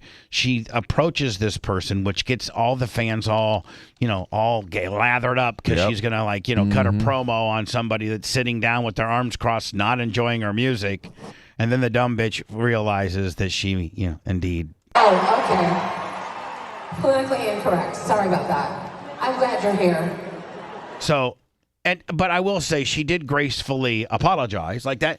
That's a pretty cool apology. Mm-hmm. But yeah, she realized she made a mistake. I don't think that was malicious. No, I don't. But I don't think that was malicious at all. I'm over her. Yes, I'm over her. I'm way over her. You've made enough money in your life that you don't need to be out, trying to be something that you're not.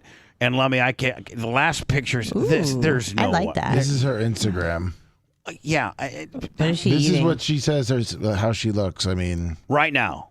And she is 66. They're saying that she looks like this right now because I just saw pictures of her not too long ago where maybe she found Maybe it cooled off. Whatever she did to herself, maybe it cooled off. Yeah, maybe. You know what I mean? It settled. Yeah, maybe the collagen The settled. alien. Yeah, Yeah. or she corrected it with some hyaluronic acid. Or she said, "Hey, listen, I need to.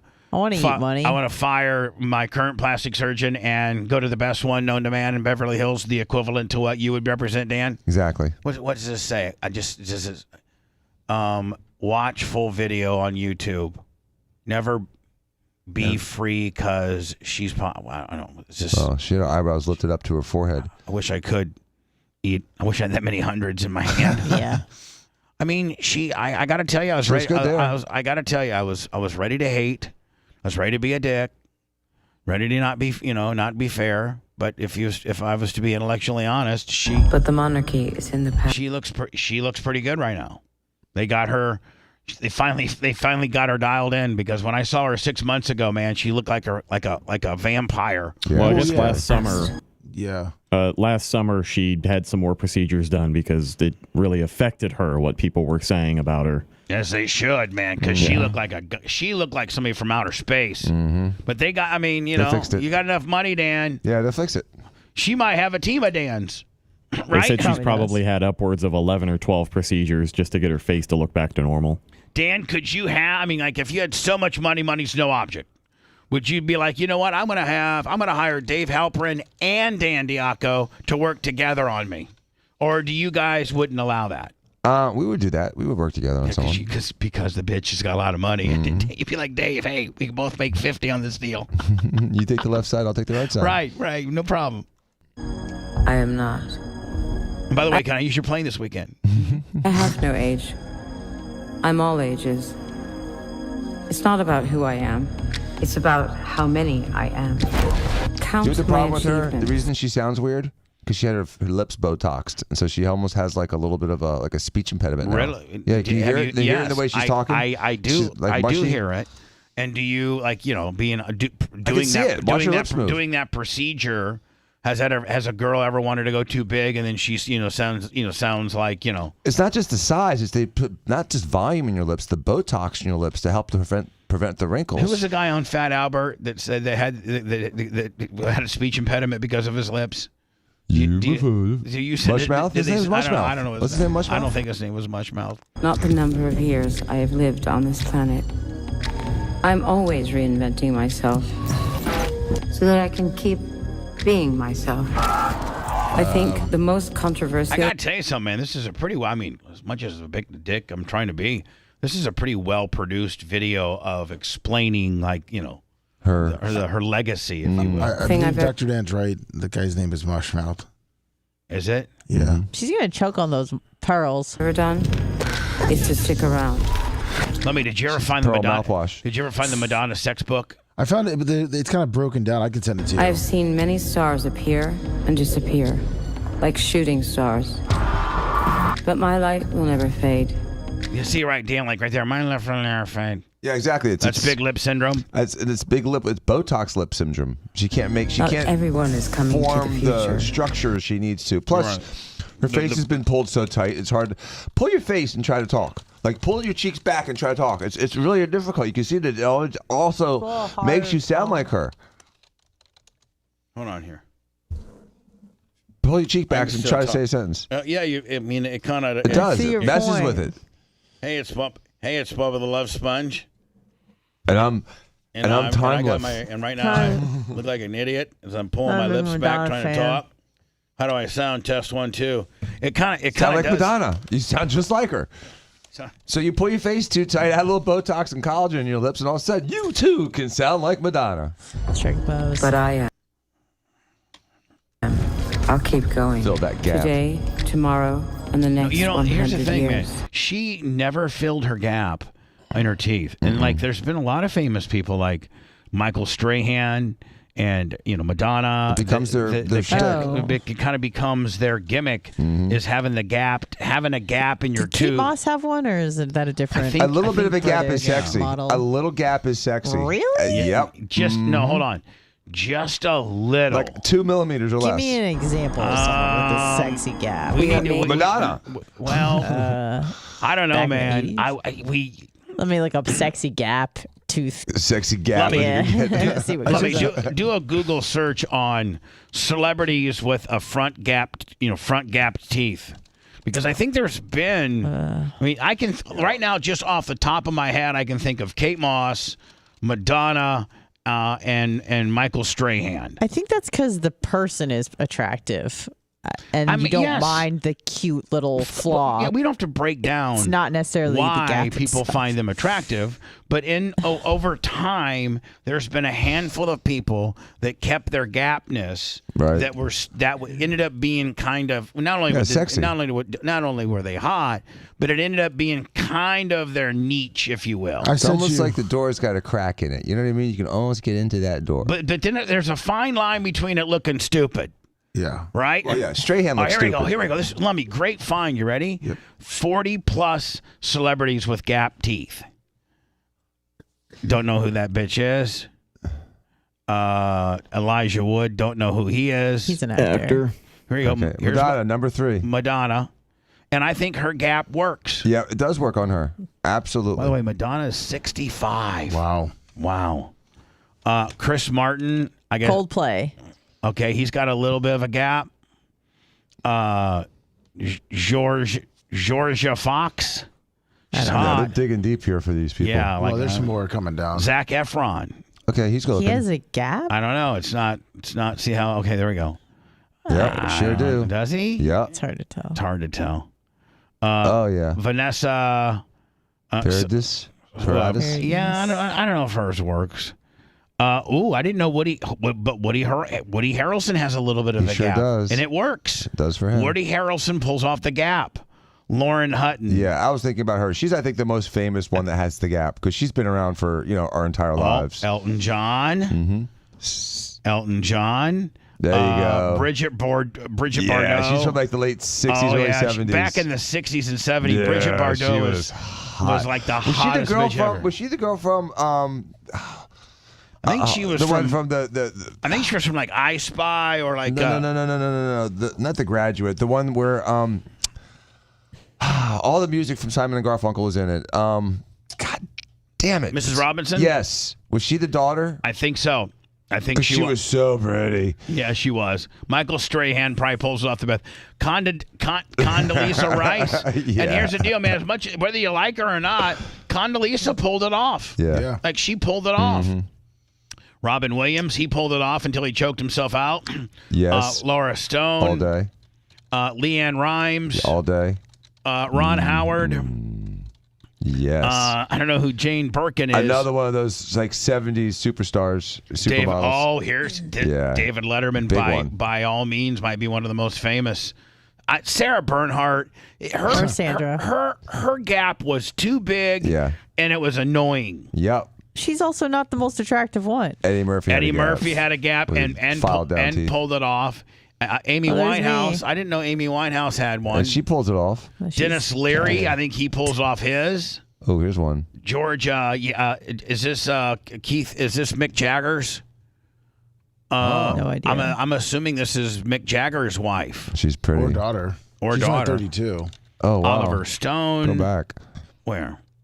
She's only 32? Yeah. Georgia. So is this an old picture? I don't know. Dan, we don't know. Brad, settle down. Yeah, she's 32. Jesus. Anyway, Samuel Jackson. Rihanna Perlman. Lawrence Fishburne.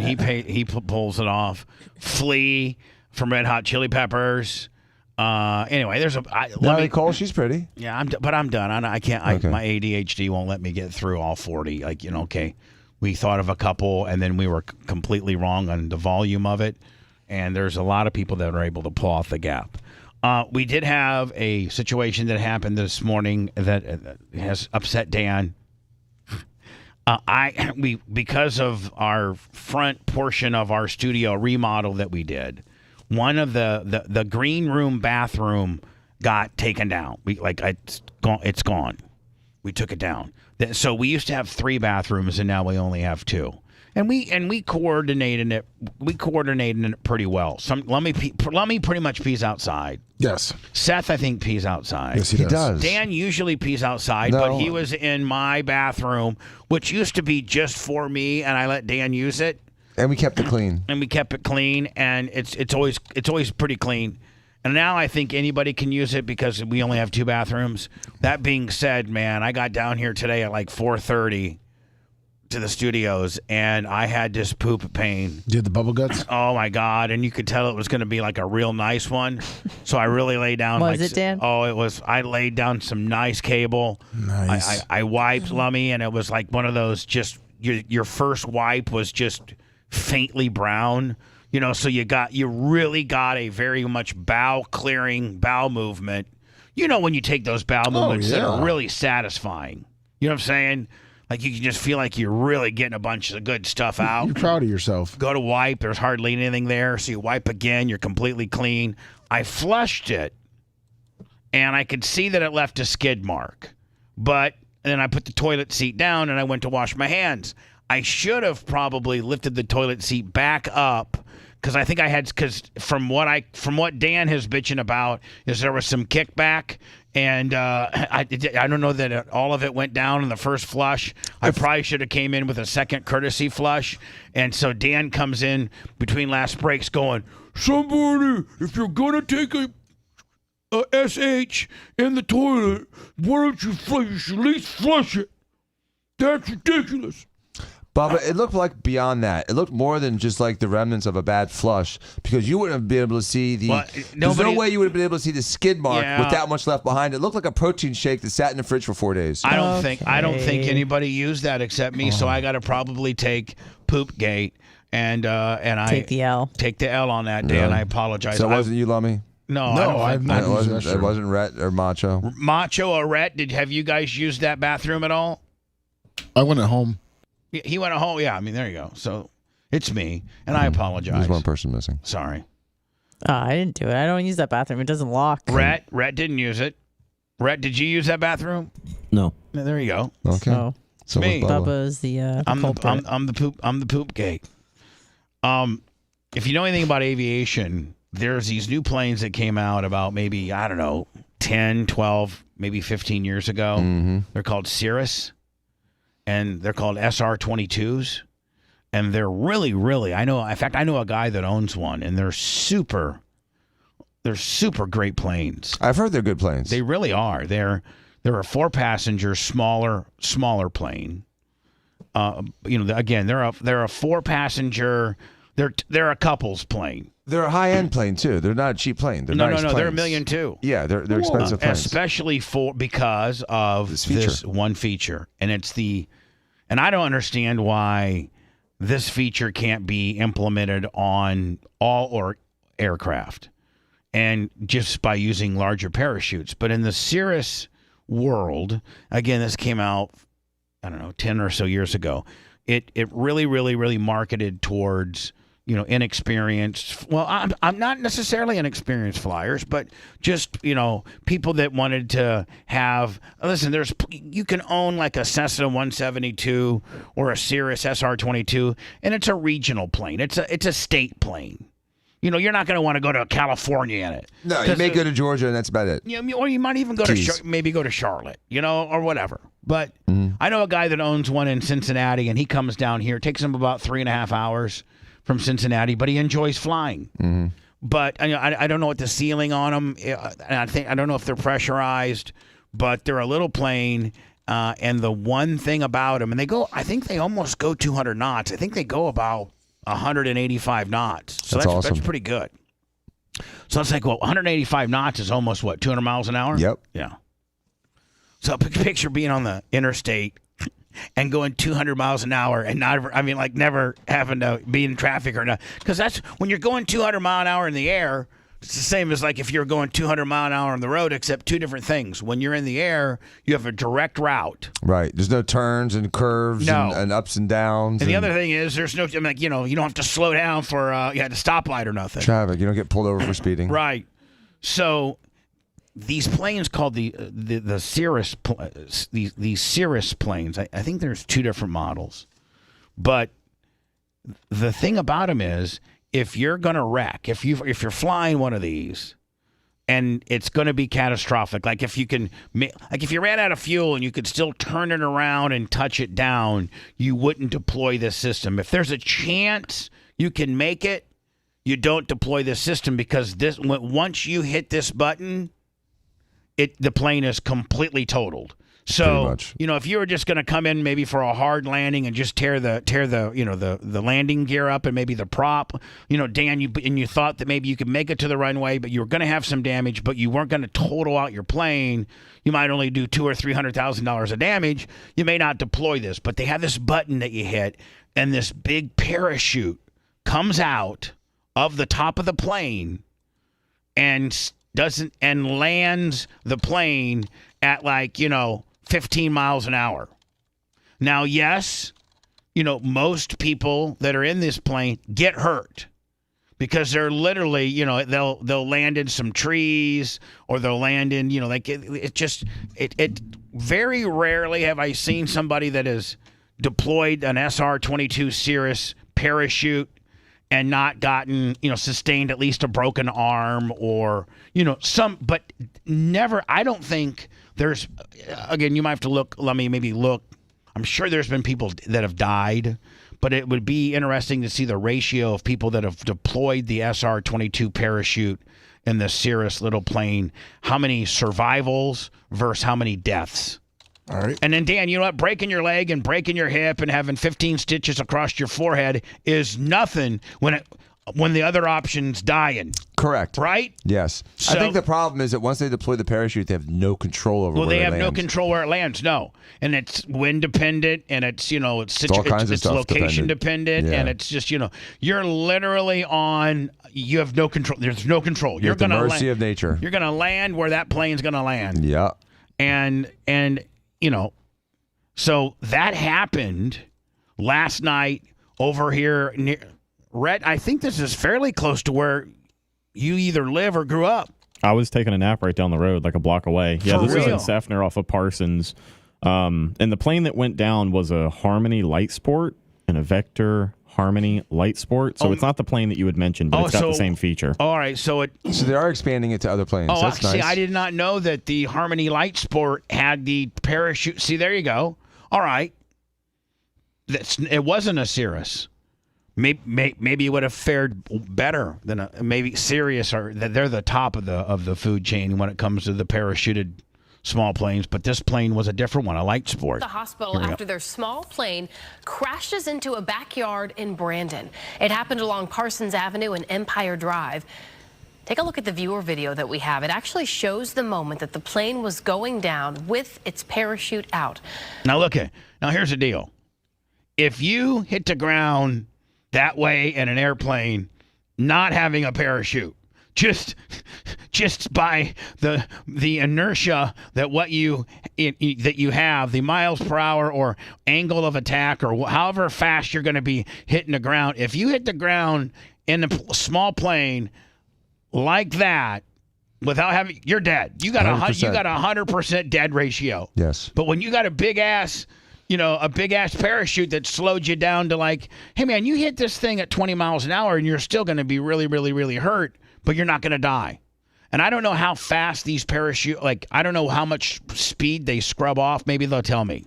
Something that could have saved the pilot and passengers' lives. Fox 13's Genevieve Curtis is live in the neighborhood for us tonight. And Genevieve, you actually spoke to the person who got them out of the plane. That must have been a wild experience. They actually were showing. Hold on, look right here. This is live in the neighborhood for us tonight. There's a video of in this article too of just the plane. So look at that, Dan. See that? I mean, the girl or the plane? It's also perfectly stabilized in at that point. Up is up, down is down. I mean, it's rotating, but I think it looks pretty safe at that point. I think maybe once it hits trees or gets toppled. It's hard telling. Yeah. Genevieve, you actually spoke to the person who got them out of the plane. That must have been a wild experience. Who's this? Damn, Shorty. Yeah, it is pretty wild tonight, Allie, and pretty miraculous when you take a look at this plane behind me. Man, Fox 13's bringing in a bunch of newbies. Yep. Are they not? Yes, And they're all hot. That two people were able to walk away from this plane crash with. Did Lightning beat Montreal last night? Yeah, they did. They did? Yep. So right now, what is the Tampa Bay is the first wild card? Yes. What was that? Put them in the 6th seed? Yeah, they still have a chance to overtake Toronto. They do. Yes, very they do. much so. Yeah. And so if they would overtake Toronto, they get that 3rd seed then in the conference? Yeah, which would be a lot better. Just minor injuries, and that thankfully it didn't hit any other homes or businesses. This plane here, you can see upside down, the parachute tangled into trees. This is all outside of an abandoned home. So what I'm saying, Dan, is like, we obviously have this technology. Why don't they make it on on big time planes? You know, like on 7, or is maybe the system so much? It's the system to That's how a big parachute. Yeah, but I mean, you know, Well, they got. how they often got do big, planes just go down because they lose power? Commercial jets. That doesn't happen very So often. I mean, you know, obviously you need a much Little bigger, planes do it. a much bigger parachute, but. And maybe you'd have to sacrifice passengers for that, but I'd be all for it. Do you know how cool it would be like, listen, you're flying on this new Airbus, Z50 8, and it's got a parachute that if some really bad stuff goes down, they can deploy the parachute and you will not die. But or your survival rate, is 80% better. I'd fly that. Yes, I understand your selling point. I think the problem here is there's 2 problems. Number one is that jets go a lot faster than regular planes, and so trying to deploy a parachute at 600 miles an hour is different than at 150 miles an hour.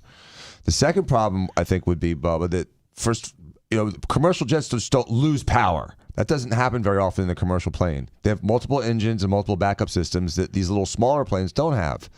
And I think the third problem would be, imagine a big ass Airbus A320 or A380, the big one, free falling without any control in any kind of populated area. Imagine how many people a plane would kill as it landed with parachutes. According to this website, it says the 747 would have to be equipped with 21 parachutes, each the size of a football field. Really? Yeah. It's not happening. I got it. Let's just watch the rest of the story, okay? I won't ask any more questions why commercial airliners have done this. This is good for your little plane.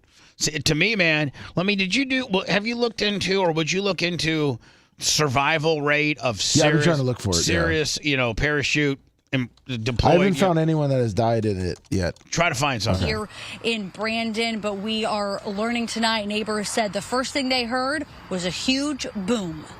Rhett was too high. It was only 2 blocks away from Rhett's place, but he was too high to go out there. I was sleeping. Oh, you already you're already going down? I was in a weed coma, yeah. I'm used to. I was in a weed coma. Didn't wake you up? Shook and startled Brandon neighbors like Henry Laranza, who walked outside to see this. You just see a plane just dropping out of the sky. That plane, with its parachute deployed, slowly spiraled towards the ground, with hundreds of homes and people below. My biggest concern was where he's going to land. Was he going to land on somebody's roof? Was he going to land on power lines? Was he going to land in the middle of the street? Dion Pappas also saw the plane descending and ran over to help the 2 passengers trapped inside. I whipped the door off. This guy. Get her through stuff. I love him. Yeah. I love him. He is Florida. Hold on. He is. No. That's Sethner, baby. Let me do you one better. He is Florida man. Yes, he's Florida man. Right. Earring, tan, short spiked hair, the sunglasses, tank top, bad teeth. God bless him. When the average, blue-blooded New Yorker thinks of the heathenistic man that lives in Florida, right? That's him. This is what that's their guy. Most of the world perceives men in Florida. But you tell you what, though, you wreck your plane, he's coming to help you. He's going to rip the door off. Goddamn right. I mean, if this was in San Francisco, they'd be like, I wasn't going over there because I was so scared that oh my God, I took a video. There was a broken glass and the people were bloody, and I didn't know what to do. I just didn't know what to do. Seatbelt. Hold on, ran over to help. Not this dude. Not the dude from Florida. The dude from Florida said I went over there and ripped the plane to shreds till I got the people out. Yeah, I chewed it off myself. Here we go. This is Florida man right here. I whipped the door off, and I couldn't get her. She was stuck in the seatbelt. I smelled fuel. So I was like, oh my God, okay. I said, I don't know. Same if I name as before. he's got that gap tooth Sure going does. on Sexy too. gap. Sexy gap. Real. this, right? And I'm thinking, oh my Lord, okay, whatever. Another guy came behind me, and we lifted up the side of the wing. Look at gold chain. Look at that gold chain. Gold chain. Look at that thing. I didn't know where he got that. He had to make sure he pulled that business out for the news interview. And you know that's actually like one that he got at Gasparilla. Yeah, you got the Florida State Fair. 7-Eleven. No, it's the one he got. It's the one that he got. It's one that he got from one of the cruise ships at Gasparilla. And then he's got a cut in his left hand too. Did you see that? Flipped the door open. He came out. He says he used broken plexiglass to cut the seatbelt off of the female passenger. So hold on. That guy sounds like he's been outside for 35 years. And Florida man didn't have anything sharp to cut the seatbelt off of the lady because it was bound up. So he used a piece of broken plexiglass to saw through the seatbelt.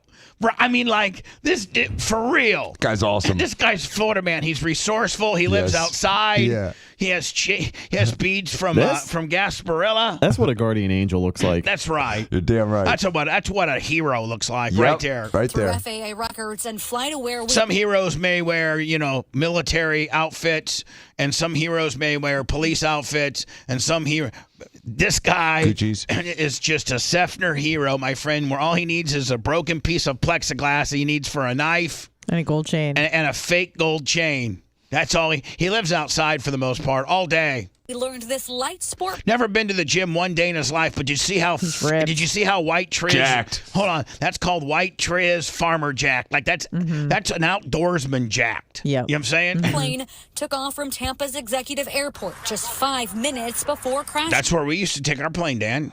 Over there by the Hard Rock. Yeah, over there by the Hard Rock. Here. By the track. Records showed the plane is basically brand new. It was built last year and certified at the end of February. The FAA is investigating how that thing's completely totaled down. How pissed would you be, Bubba? Because most planes, you know this, and a lot of listeners may not know this, that most private planes are like 20, 30, 40 years old. Oh, yeah, 20 at least, yeah. They're old.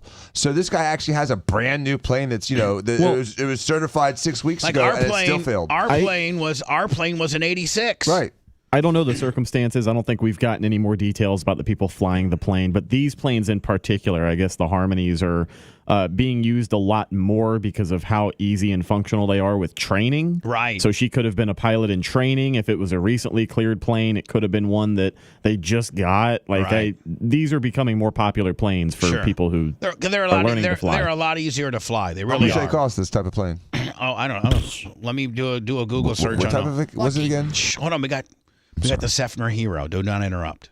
Because it was flying. It should have landed in Parsons down there. That tattoo. That screams Sefner all day, doesn't it? Yes. Forearm tattoo. Hold on. If they would have hit hard ground, they would have been dead.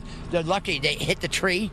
The tree probably saved their life because it dampened the fall, right? Yeah, but it did twist them upside down. The MSRP on an Vector Harmony LSA is $168,000 base. Well, that Dan says he'll take two. 30-foot wingspan. From the blow. Oh, yeah, but do a MSRP on a Cirrus SR22 because those are the real.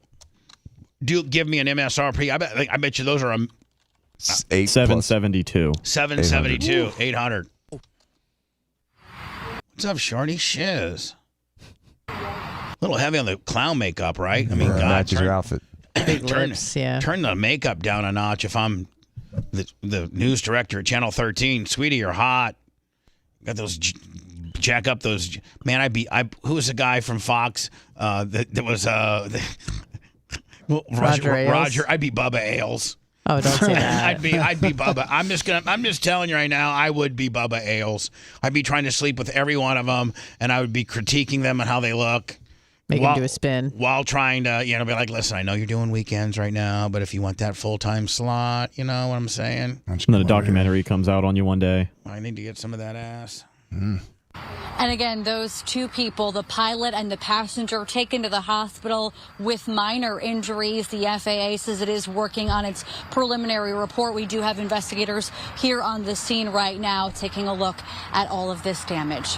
Reporting live in Brandon, Genevieve Curtis, Fox 13. Genevieve Curtis. She Botoxed her upper lip, too. You can see it the way she's talking. Is she Botox? Yeah. Let me do some words. When I come back, I'm going to I'm very, and boy, the numbers, we've been getting some huge numbers. We got some great numbers on the USF Bull stuff yesterday you guys put out there. Oh, sweet. We'll talk about that. But I also found some pretty cool stuff I'd like to talk about. Follow our Twitter if you could. It's at the Bubba Army, and go through. And I now during the day try to find these funny or stories that I like. And if you're a listener of the show, I think that potentially you would like. I like girls fighting stories and people trying to fight the cop stories and woke people trying to be woke. Do you like to find out and Karen stories? I like those kind of stories. Do you like the F around and find out stories? I love the F around and find out. Yeah. I love some little punk ass kid that's trying to bully an adult, and the adult puts up with it for however long, and then finally the adult just knocks the kid out. I love those kind of stories. So anyway, our Twitter follow is a good follow. Follow us. It's at the Bubba Army. I'm going to go through a few of those stories when we come back. Sweet. It's the Bubba the Love Sponge Show. Want to listen to the show on demand and on the go? Enlist today at BubbaArmyHQ.com and sign up and start listening. The Bubba the Love Sponge Show will be back after this.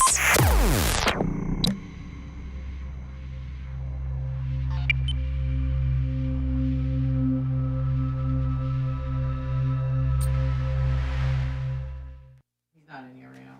T-shirt will. Primetime Toys, I think we got them.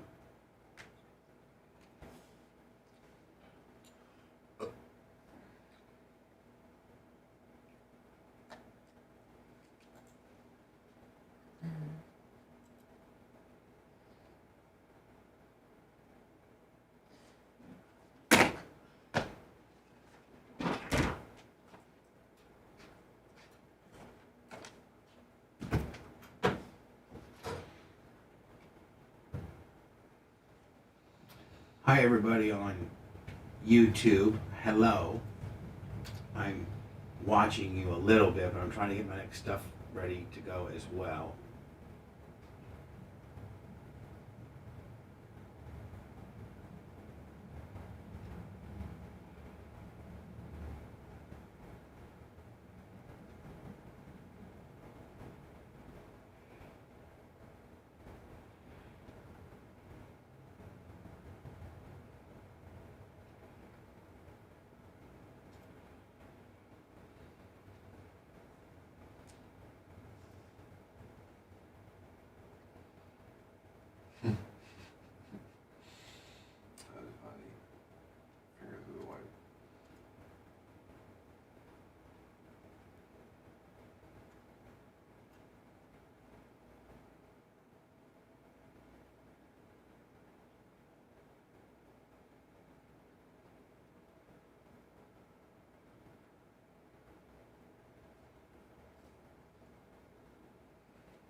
What's up, Gwendolyn Joe?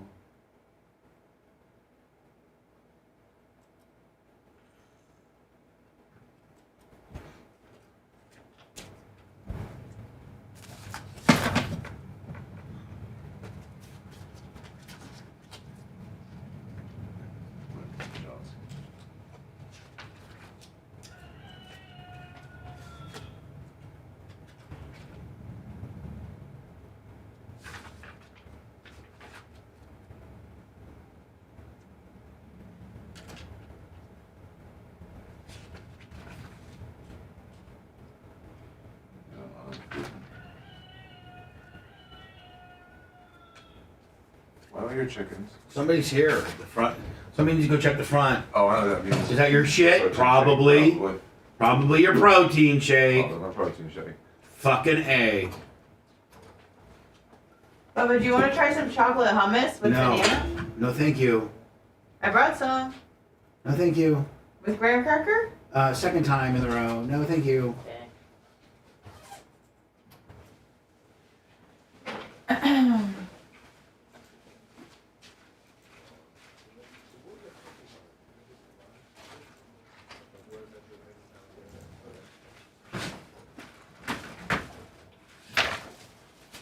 Another Kyle Guru.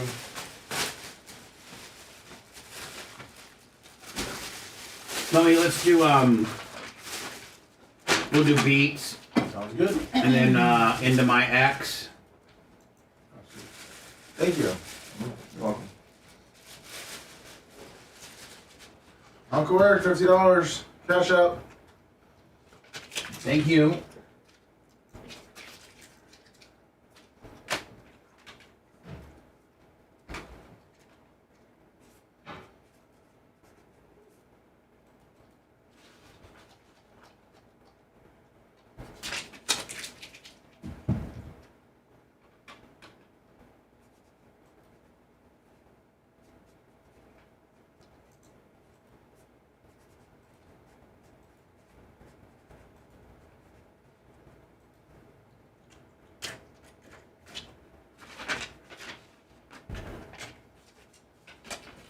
Sure did, brown dog.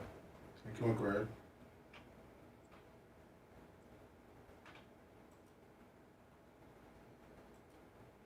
DDP for life.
Is it hot in here?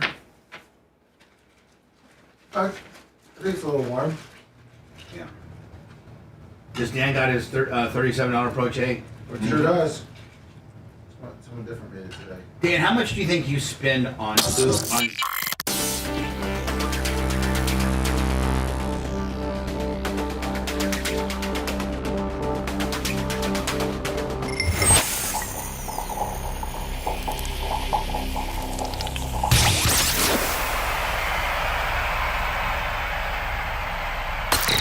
You're listening to the Bubba the Love Sponge Show. Were you sleeping in and missed the first hour of the show?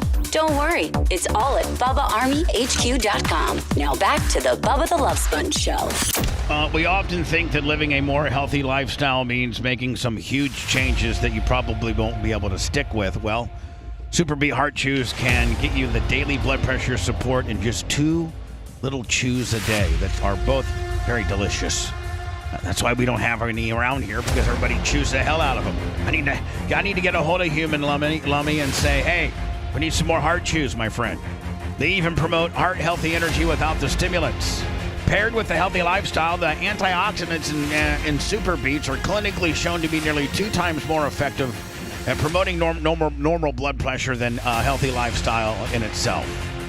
It's the #1 doctor, pharmacist, and cardiologist recommended beet brand for cardiovascular health support. Our very own doctor, certified plastic surgeon and lawyer, Dr. Dan Diaco, he consumes Super Beet Heart Chews, and he's a real live doctor. So what's that telling you? Double your potential with Super Beet Heart Chews and get a free month supply of Super Beet Heart Chews on all bundles and a free full-size bag of turmeric. That's valued at $25, and it all starts by going to BubbaLovesBeats.com. Get this exclusive offer only at BubbaLovesBeats.com. Dan, did you get your little protein shake and everything? I sure did. The rooster sound effect that we can hear, it's so obnoxious. I think the entire building can hear it. That's when somebody's at the front door trying to get, deliver something or something. So I think normal people call it a doorbell. Yeah, but ours, is a rooster. Ours Not is much of a bell. Ours is a cock. Door Rooster. cock. Isn't that what a rooster is? Yes. Is a Door cock? cock. Yeah. Mm-hmm. Right. So I got to tell you, it's a really good follow. You're going to get some really good, just a really good cross section of content. Man, follow me on Twitter. It's at the Bubba Army, and I'll give you maybe not all the news that you need, but I'll give you a cross section of weirdness and a cross section of hotness. I like hot chicks. I like police shootouts. I like things from Elon Musk. I like athletics. Alex Jones, Alex Stein. I like cool stuff, probably stuff that you're into that I will repost. So go to our Twitter and follow us. Our numbers have been exploding lately since I've been getting more active. And so let me right now I'm on our Twitter, and if you rewind to yesterday, it shows you and Rhett at the was it bringing back some memories, because you used to be on the USF football team for a year. Yeah, for a brief period of time. Yeah, it kind of did, actually. And so we have become partners with USF Athletics, and they've allowed Rhett and Lummy different access that other people may or may not get. Most of that it'll always be distributed on our Twitter and our Facebook. So we'll always have this. Here's what drills were they doing here, Lummy? These were just warm-ups right now. Just warming back and forth? Yeah, so after period 5, we weren't able to film any of the full scrimmage 11-on-11. So a lot of what we got video of is individual drills, position drills, and then the warm-ups inside. Lummy, was there anybody bigger than you? Yes. There was a true freshman that was like twice his size. That guy in that video, Exumi, hold on number here, 50. Yeah, number 50. Hold on here. Right there, that guy. Hold on. This guy right here? Yeah, closest to the camera. How big is he? He's probably 6'6", and he has 6'7". Yeah, 6'6", 6'7", probably about 275. He's maybe 260. He has a twin brother that's on the team too. Now, what year is this Zumi guy? It's a freshman. The Zumi guy's a freshman? He didn't play. Well, yeah, because he came early, so he just got out of high school in January. All right, so they let you come in early, then, right? In January, he's 18 years old. So this is literally his first spring ball. Correct. Now, is he a linebacker? They're pretty much an edge rusher, and his brother. Oh, edge at 6'7". Yeah, his twin brother is on the team too. Now, is he? Well, obviously he's the same age. Exactly, and same everything. They look identical. Is he an edge rusher too? Yes. Are they coming from opposite sides? Yes. Can you? That would probably be the first time that you would have, brothers. Now, there's probably been, tons of brothers. Shador. Leroy, Dewey, Selman. Yeah, they were on the same D line. Yep. But they were. Yeah. Mm-hmm. But one guy's left edge, one guy's right edge. That'd be badass. But they do not look like freshmen. They don't look like they just got out of high school 3 months so ago. listen, like if they hold on, let me. Here's what I'm a little bit concerned about. By the way, follow me on Twitter at the Bubba Army, and we'll keep you up to speed on all the USF football updates. We'll be going to USF football practices, handling some of their press conferences and things like that. So we've partnered with them to kind of give you kind of an organic behind the scenes feel. This particular video did about 3,000 views. I think there's one that did like 15,000, Lummy. Oh, yeah. So anyway, thank you to them for allowing us to have this access. But Lummy, if you, I wouldn't say look small, but if they're bigger than you, do you know how dumb when I finally go out there? Because this whole thing is. Rhett and Lummy are kind of getting our beaks wet, so to speak, and learn what we're supposed to do. And then I'm going to go out there, and I might get to participate, like maybe catching a ball or trying to kick a field goal or something like that. They may do that. But Lummy, if you feel small, do you know how fat and Danny DeVito looking? I'm going to look like Danny DeVito out there. It's going to be worse than the storm footage. It will be. It will be. I mean, the storm. I got to think though, Red. I'm not in the best of shape, but with regards to my shape, you're in much better shape than you were there at the storm footage. Yeah, that was I was fat as hell. I just always think about when you get your 3-point stance and they show the shot of you lined up next to the other guy on the defensive line. He doesn't even break a sweat. No. He just flicks his wrist, and you're on the ground. He literally he did. He flicked his wrist and knocked me down to the ground. That's all we could think about yesterday. A 400-pound fat man lining up as trying to be like an offensive guard against a defensive end. And this guy literally, I'm not kidding you, had about as much effort as flicking his wrist to pie face me right down to the ground. I'm not a good 3-point stance guy. I got kind of some balance issues. You better in a 4-point? No, I don't know. I'd probably be better on the side of watching the game. So I'm going through my Twitter, so you'll find some unbelievable stuff here. So every day, Lummy, I'm going to kind of go through it, our Twitter, for people to see the stuff that I'm covering. And I just, for the life of me, I cannot wrap my head around this one. So I'm familiar with all these because I posted the majority of them. Rhett did post. Rhett, were you at? I don't know how you say this. Micro wrestling. Were you at? Okay, yeah. Were you at micro wrestling last night? I was, yeah. And I think you did some footage for Twitter. Yep. And then we went live on the locals too for a match. Oh, perfect. Thank you for that. Mm-hmm. That's on here. I'll get to that. So Dan, here's what I can't understand. This footage is. And these people I think the surviving people are suing the resort or whatever. I don't know what's happening. But they're in a pool. And and this is from like Argentina or Brazil or something, and a large sinkhole forms in the middle of the pool. And sucks a couple people down in the sinkhole where I think one dies. And my question, scary. my question that I'll just say what I said. I said, how do you let your friend die from a sinkhole? Why can't you just get some rope or something to throw to him? And it didn't. I'm going to play it here. It didn't happen like just, it just opened up real fast, sucked him in, and it was like there was no time.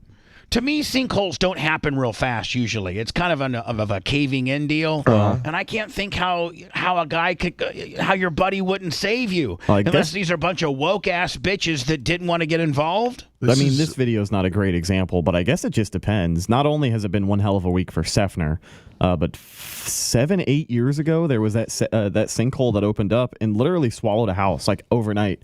Out of nowhere. The people in the house died. The brother never got tried found. to save the brother. Hold on, here we go. All right, so this is a sinkhole that's forming in a pool. Now these guys are just standing there. Here, 1, 2, 3, 4, 5, 6, 7. I mean, there's maybe 30 people that are just standing there watching this sinkhole absorb a guy. What is that? What is the white?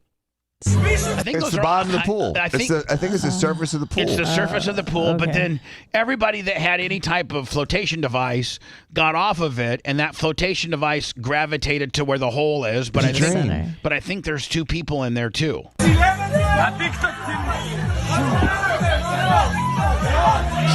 Like Dan, how do you not get on your belly? Because you think that you're going to get sucked into. Have your buddy hold your feet, right? I'd be like, Dan, get on your belly. I'll hold your feet. Jimmy, hold on to me. And you create kind of a human daisy chain where you could kind of go down your hand and grab the guy. But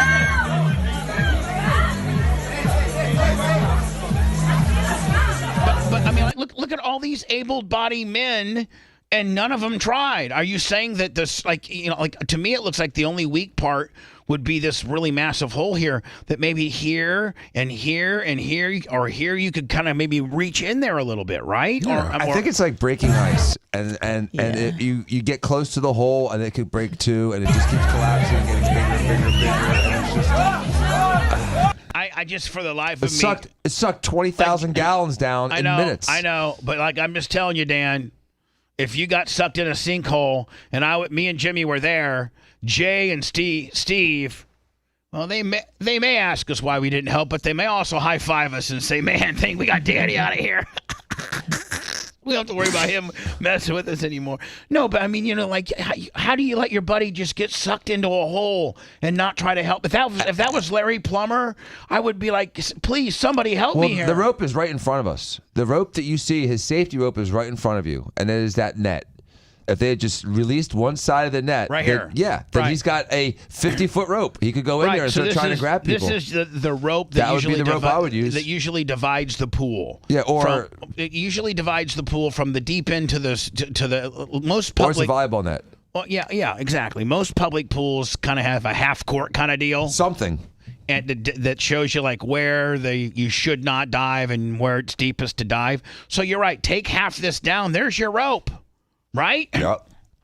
Anyway. Wow. Shame. So I saw this. But it's got to be scary. I mean, you don't even know. No one really knows what's on the other side of a sinkhole. It's like a black hole. I mean, you just get sucked into the water tables underneath the ground. Continuing down my X rabbit hole, which is RX, or Twitter, I should say, which is at the Bubba Army. Formerly known as Twitter.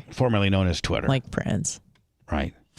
I watched this chick, and there's a lot going on here. It's a chick. It's a girl.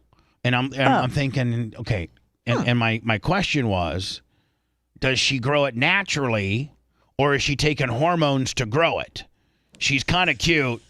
Less the beard. So there's a lot riding on.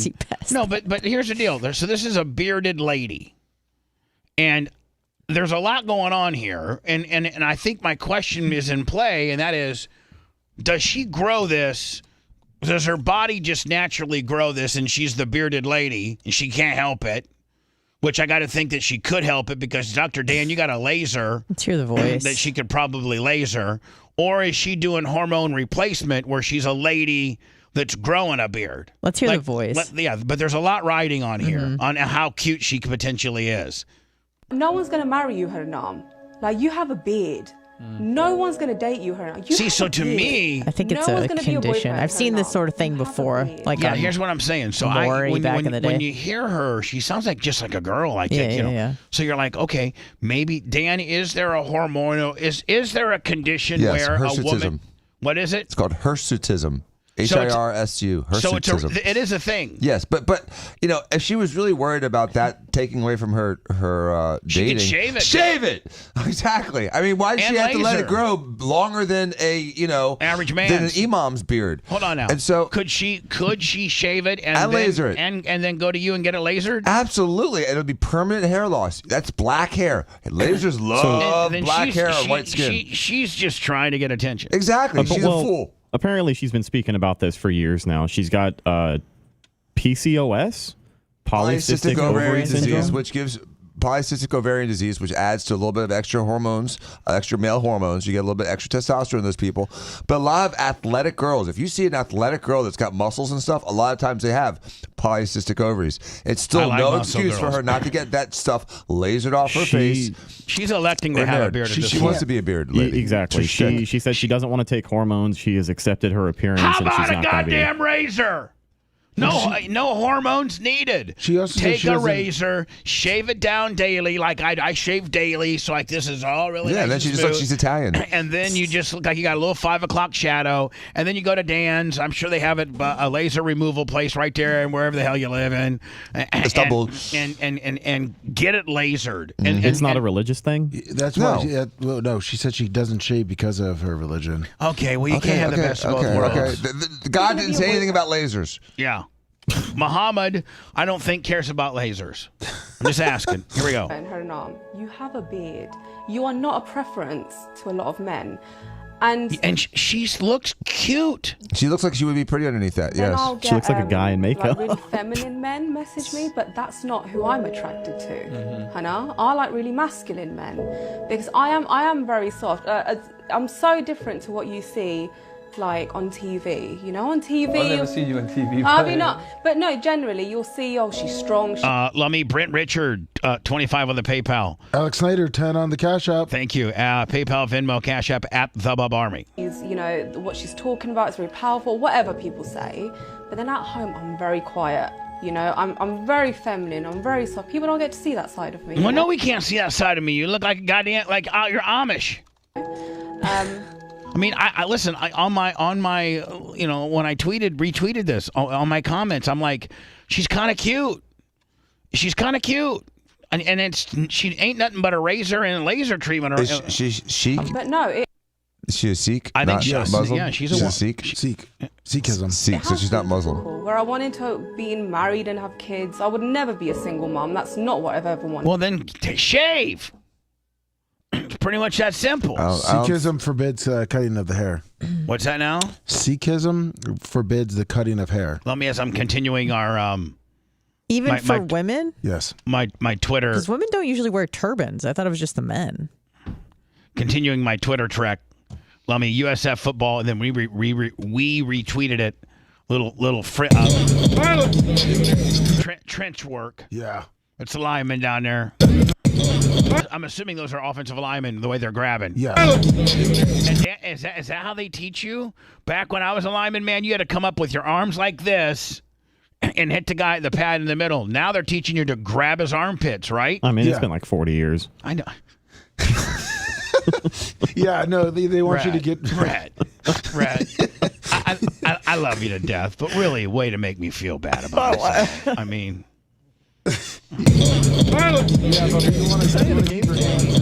man, I could be an offensive lineman, Lummy, if you're just grabbing. That's all you gotta do. You gotta keep your hands in and check them right between the armpits.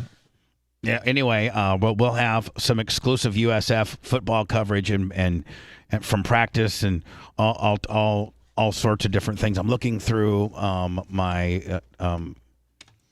our Twitter feed here, Lummy. Oh, here you go. This is really Americano. Puedo to me, like this totally flips me out. Like I'm totally flipped out on this immigration deal. I listen. I have this the is right. that same guy that did the other video, right? Yeah. I have the right as an American citizen who has a delivery mechanism to give you my opinion. I have the right to say this, but immigration, illegal immigrants, the amount of people we're letting in our country at a daily rate is really, really, really freaking me out, because this isn't going to be a problem. It's a problem now. It is now. But wait till 2 years from now when these people are really entrenched. Right now, they're just barely able to get in. But when 2 years from now, they can travel to anywhere they want to go. If they're in Chicago right now and they're like, Chicago sucks, I want to go live in Lakeland, Florida.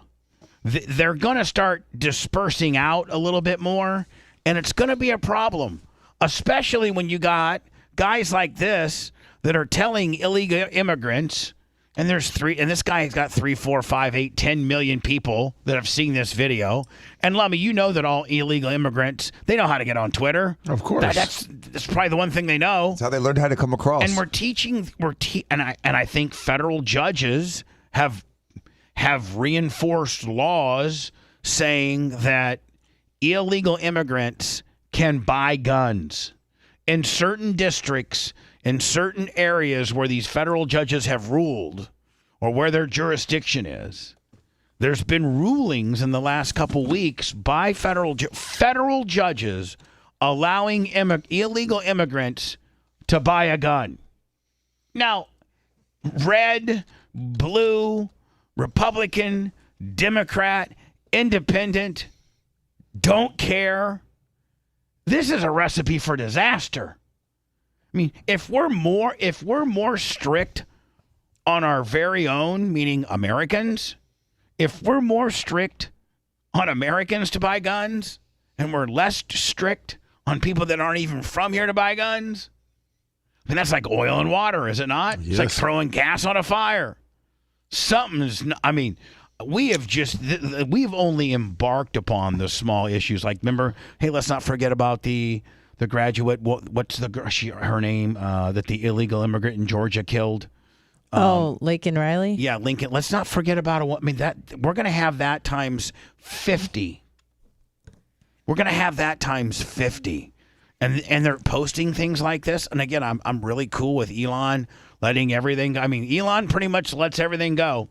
I mean, Twitter is truly does not take your First Amendment rights away. No. They don't censor a lot of things. Well, this guy was a TikTok star, but ICE did get him about a week ago. Got this guy? Yeah, they arrested him finally. They did? Yes. That makes me feel better.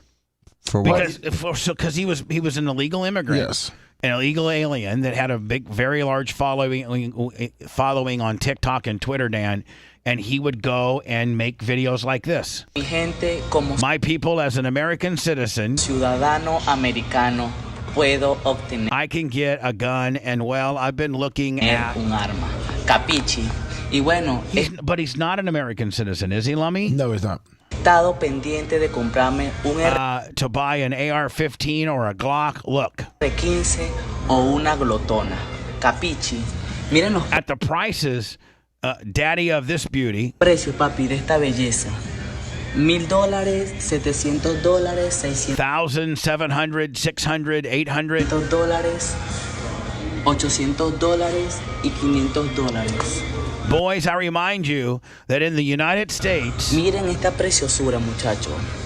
Les recuerdo que en Estados Unidos you have to be armed for your safety. Tienes que andar armado por tus... Now, meanwhile, there are law-abiding citizens that live in New York and Chicago and other municipalities to do not allow you to have a gun.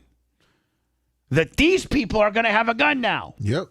Seguridad, como les I keep telling you, only us Americans diciendo, solamente nosotros los ciudadanos can carry a gun in the United States. Americanos podemos portar armas en Estados Unidos con licencia y states with a license con and prevención. with prevention. I'm going to show you this type Le voy a of mostrar este tipo de armas que son las glotonas. Pero miren lo que tengo por aquí. So anyway, this is a guy, Lummy, that's trying to appeal to illegal immigrants on how to potentially purchase a gun. Well, it's the same guy that did a video a couple months ago about squatters' rights, explaining to people how easy it is to come over here and just claim property. Nobody. Yep.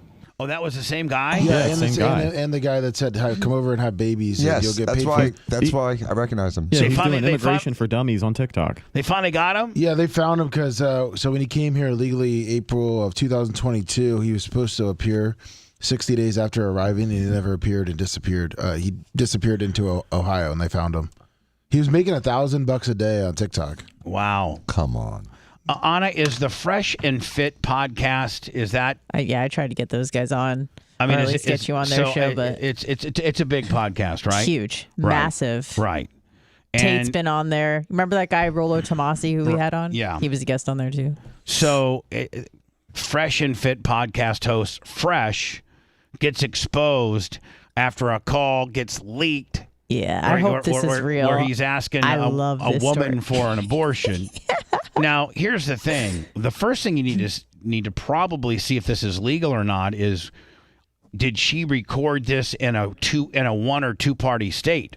Because each state, all 50 states have different rules with regards to recording. It was probably in Florida. In Florida, both parties need to be aware of the recording. If it's in Florida, this would be illegal on her behalf to have taped him without his knowledge. Now, if it was from another state where only one party needs to know, and again, there are states where only one party needs to know, and it's the person that's usually taping, not the person that's getting exposed. But this is a two-party state. Yeah. Dan, she just right out of the bat has some potential issues here if she recorded this guy Yeah, but unbeknownst, no right? no one prosecutes these things, though. No, trust me, I know. So apparently, Dan, trust me. You think that surveillance, people being taped. Please, my whole life's been ruined because of the lack of prosecution for these sort of things. Red, what were you going to say? the most recent info I can find about the host, his professional name is Myron Gaines. No, that's the other guy. It's okay. Well, they live in Miami. Right. All right. So I wonder where. I'm assuming, Rhett, she probably was in Miami. Yes, she was like Miss Asia or something. I listen to Fresh and Fit somewhat regularly just because I find it entertaining. It's like this could be a Gawker deal here. Well, it's like a red pill manosphere type thing where they usually have on the panel a bunch of OnlyFans chicks or strippers. It is branded as a male self-improvement podcast hosted by Myron Gaines or Fit, author of the book Why Women Deserve Less, and Walter Weeks, professionally known as Fresh Prince CEO or simply Fresh. That's who that is. That's who this is. And this guy is dumb as hell. Myron runs that show. This guy barely talks on the program. But hear me out. Hold on. Sorry. But this could be a major Dan will tell you. This could be a major issue if it won't be once she gets paid. That's what she's looking for. Oh. But to drop the baby and get paid? Or just to get money out of him. Well, I'm just saying, but Dan, she doesn't have the right to post this. This is highly illegal for her to post this if he did not agree to it. Yes, in Florida. Yeah. So you can be like, hey, bitch, you might want to get a settlement out of me or whatever, but I think it's only a misdemeanor, though. What if she's not the one that technically posted it? Well, yeah, I mean, yeah, you're right. I mean, but then how did that, okay, that goes to the Hogan sex tape then. That she recorded it. And the fact that she recorded it, but somebody else released it. So at that point, those people should be held accountable, and they probably won't, because we certainly have precedent of that, do we not? Please. Yeah. So anyway, here it is, and I wrote my comments on this, and this isn't probably a popular opinion. I know this isn't a popular opinion, but men should have some input in this type of situation.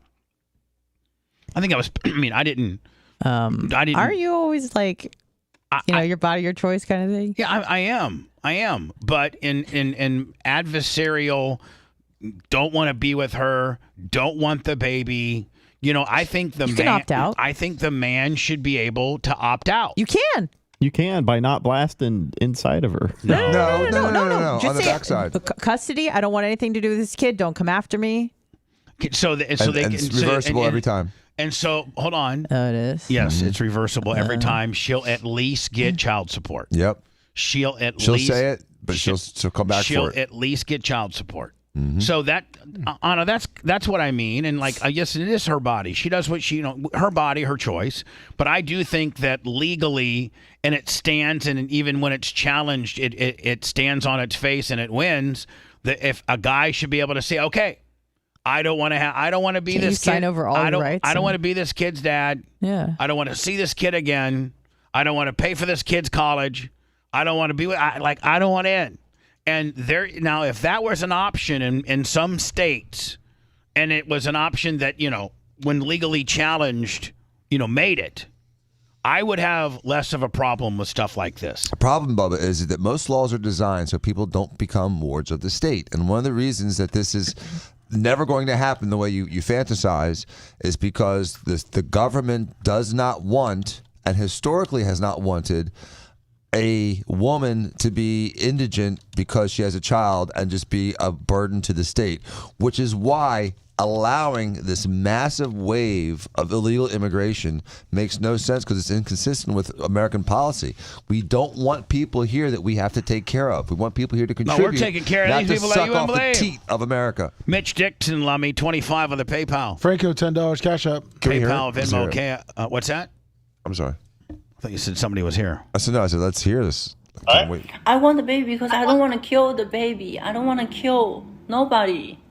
And you can tell that she's pandering to being recorded, knowing that and this is my opinion, that she's going to leak this. So she's trying to frame this as much as she can to make him look like a heathen and her look like the best that she can. She's you can just tell. You can just tell. Because I don't want to kill the baby. I don't want to kill nobody. I don't want to. So anyway, this guy's on this really popular podcast. His name is Fresh. No. And this is his girlfriend of it's not his girlfriend. It's like one of 5 girls that he's having sex with. The thing that I love about this happening to him especially is because him and Myron both have a set of things that they like a prescription of things that they say that all men should do, and one of them is that they should have sex with at least 50 women before settling down to get married. Right. They're like, you need to have sex with as many girls. Girls are hoes. You need to sleep with hoes and this and that because it doesn't mean nothing. Girls don't mean S. It's like this kind of fight back from the feminist left. This chick is not like his exclusive girlfriend. This is one of a handful of chicks he's probably there's blasted. Text messages that were exposed as well, and he's like, "Oh damn! Like if you're saying you're pregnant, I got to get 4 other girls checked because I'm blasting all y'all." Yeah, I was gonna say that's the funniest part of this entire exchange is that he brings up his stable of hoes in the text messages that got leaked. Nice. I'm like, why are you rot? Let me see. And she's like, "Are you serious?" Let me see if you can find me the text message. She's trying to trap him, which makes me so happy. Give you a pill and it's over. No, I'm pregnant. No, but that's what I'm saying. The pill, they just give it to you from a doctor and then you're good. I am pregnant. I can't pretending like nothing happened. I can't. In my religion, we don't kill. You're Who in the hell Jay, just? sir. It's an I Uber. sent you the text message. Yes. Bubba. Dan, did you not hear it? I heard it. Look at him very meanly and say, Jay, really, rookie? Jesus, rookie move. Jesus, Jay. Rook. Straight rook. Jay's It here. slipped out of my fingers. I swear No, it didn't to, slip I out of your swear to face. God. Shut up. I was I'll holding let it with Dan my come little up with stupid greasy excuses. Italian Usually not fingers, and it yours. slipped through my fingers, Bubba. I'm Shut telling you up, the truth. Jay. Idiot. You think I did that on purpose? Yes. Of all things? I will tell you this. It's very disruptive. I apologize profusely all over myself. It's like almost if you were walking into court and the door slammed. I How understand. mad would the judge be? He'd be yell like, at me. he'd be like, He'd yell at me. would he censor you? In consideration of what happened a week and a half ago, that was really out of play. Sorry. Listen, something like that happened. What do you say? Counsel, will you please approach the bench? Yes, and Judge. then he go, listen, Jay, I'm telling you right now, you know better than that. And so, Your Honor, it just slipped out of my fingers. I am so sorry. Damn it, Jay. I apologize all over myself. Listen to me. Don't you ever let it happen again. Yes, Your Honor. I mean, Thank you very much. would it be Thank you, uncommon for? Judge. Could a judge do that? Oh yeah, and you basically say, "Thank you, Judge." I'm so sorry, Judge. There's a couple judges that were so stiff. If you walked in the courtroom 1 minute late, which I never did, boy, would he dress you down in front of everybody. Really? Court reporter, anybody. And nothing's worse than starting your day off legally that way. He's a right? military guy. He'd been in the military for 20 years and been a judge for 25 years. And I mean, you walk in there and you weren't prepared. Beware. Yeah, real. Okay. I want to. Now, Jay, we were I don't know if you were hearing us talk about this or not, but this would be if you could potentially prove who leaked this. This is illegal on her behalf because Florida's a two-party state, but we do know that people can rip stuff off and not be held accountable, right? Well, Get maybe away, the ripper, get away, but not the publisher. This get away scot-free. To keep the baby. Okay. Well, like I said, I just don't want any kids. You know? Okay, so what you gonna do? To me, it seems like she's asking for a payday right there. Oh, no doubt. What you gonna do? And what you gonna do to me? Extortion. Borderline. Nothing. Well, why did I do anything to you? Nothing. She means Why for did I do me. anything to you? No, I know. So like, how you gonna deal with this? By saying I don't want a baby? That's all? I mean, I could go to the doctor, I guess. To the doctor. So you want abortion? I mean, yeah. Why do you want a kid now? And why do you make me pregnant now? That's what I'm like. There's no way that's true. But then it's like, oh wow, like. So just think about it. It's meant to be. Oh, so just think about it. It's meant to be. Listen to this rap she lays on him now. Oh yeah. God wants you to have the baby. This is hilarious. I know. Listen, God wants you to have the baby. Hold on. Definitely not. It is. God wants you to have a baby. 7 years never happened, and then you're fucking me for a month, Oh, yeah. and I'm pregnant. What does that mean? I had to You dump, said a month later. Pulled out. I had to dump it out, but she said she just straight up said, "You've been effing me for a month." Well, Now I just think about it, if you force me to kill the baby, then you're a sin. well, we already sinned by having sex. Yeah, just to remind her, by the way. Yeah, Okay. yeah. You want to be You're all so righteous right. right now. I mean, you're She having doesn't sex care with about some being random righteous. dude Right. that's having sex with a bunch of other people. I mean, I don't know why she wants to just get on her high horse Pretty now. much. God meant for it to be, I Dan. mean, it was going well for her, but until he really pretty much dropped the mic on her for that one. Here, hold on here. But it's too late now, you know? But honestly, all right? So anyway, I sent you the text. I don't think he's handling it poorly. He's trying to stay calm. I mean, Is it's this the text? He's trying to like you said, Bubba. He's trying to There's keep two links. It's frame my is choice, what he my calls body. it. Women always talk about the right to do what they want. They can abort it whenever they want, unless it's a rich guy that they want to be involved in something he doesn't want to be involved in. The one above it, Bubba's the. I don't really get that. You know, this one up here. Yeah. This one here. Yep, that's one of them. All right. It was a joke. All I'm saying is it should is your your should take the responsibility for what. Again, I'm not being illiterate. I'm actually reading it the way it's written. Yeah. Verbatim. Your should take the responsibility for what you did. I am the victim in this relationship. I am carrying your babe. You act like you don't care and you don't want nothing.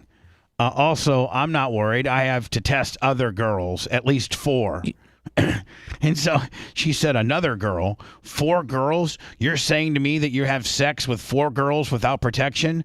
I hope you have all the money. I'm sorry. I hope you have all the money for your children's support.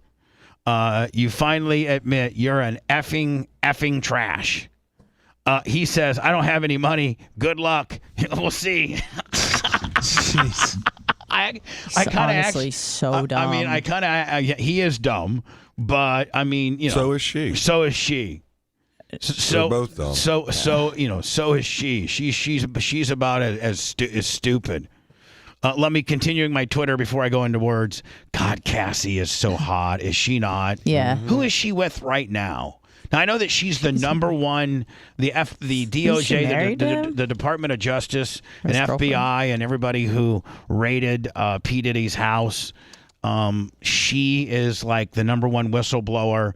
Most recently, I think she has a baby. I think she's a 10 or 11-year-old with 50 Cent, but she's absolutely gorgeous. That's a Daphne. That's a different chick, I think. That's a different chick? She's dating a guy named Alex Fine. So I don't know if she has children, but Daphne was 2. the sex worker named in the lawsuit. All right, now Cassie has 2 children. Is Cassie one of the? She's one of the. She was the one of the original people that one are that came delivering. out. She was in a relationship with him, either married or his girlfriend for like a decade. The first lawsuit ever where they had an opportunity to put this all to bed, and they didn't, and they should have paid that lawsuit with her, and then a lot of this would never happen. And then before I go into words, I have a thing for Cher in the 70s. Man, her abs, man. Cher was so hot in the 70s. God, she was so hot. And there was this little Cher tribute deal. I retweeted it. Here it is.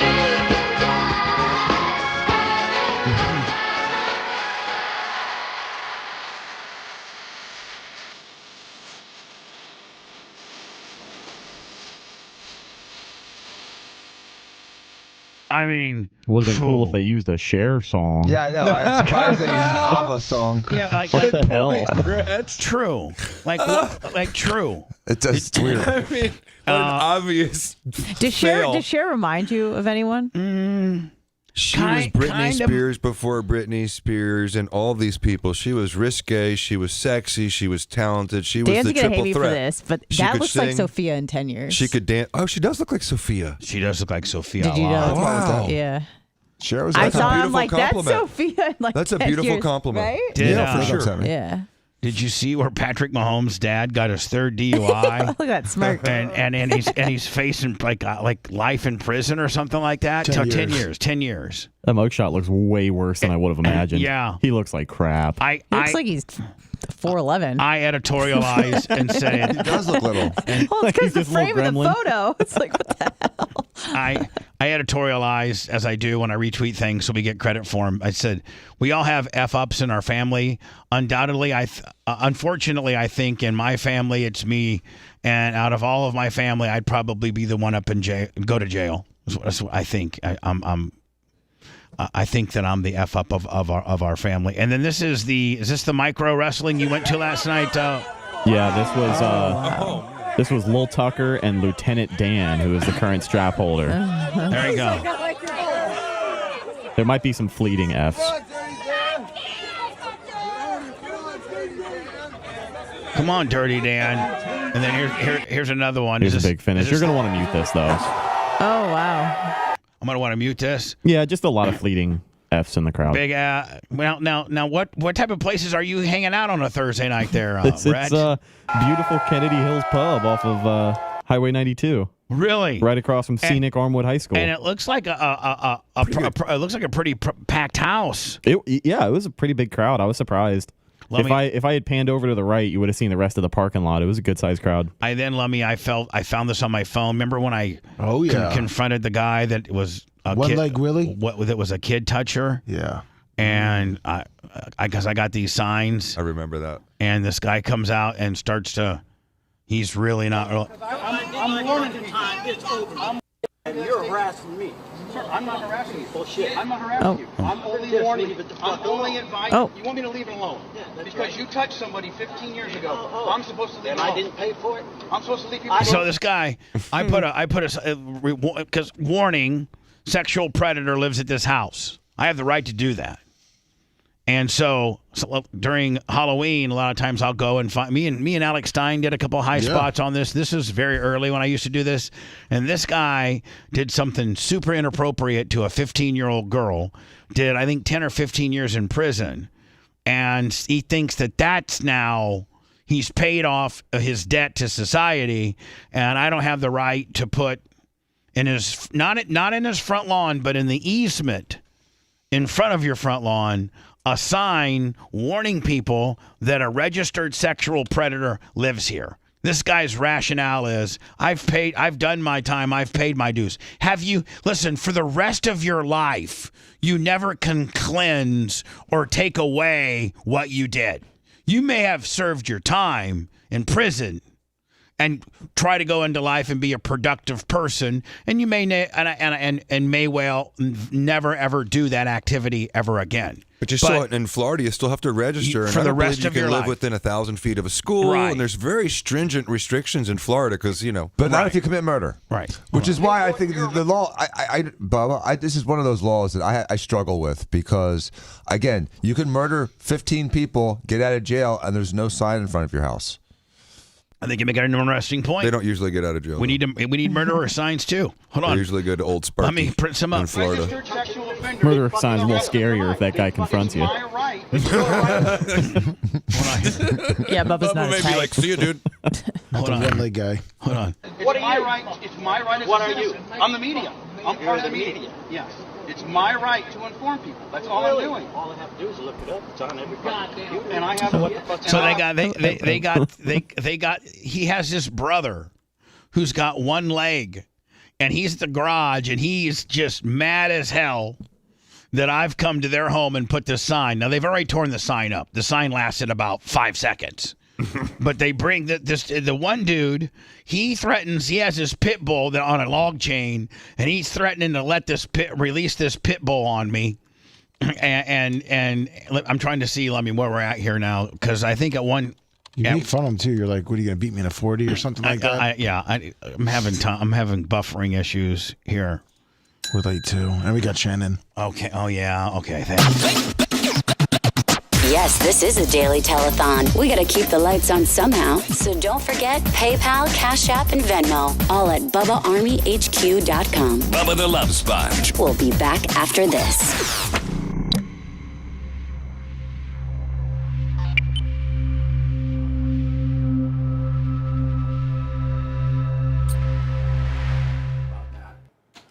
So it was left behind, it was mislaid, and now they're saying it was stolen? Like, there's no thief stuff there.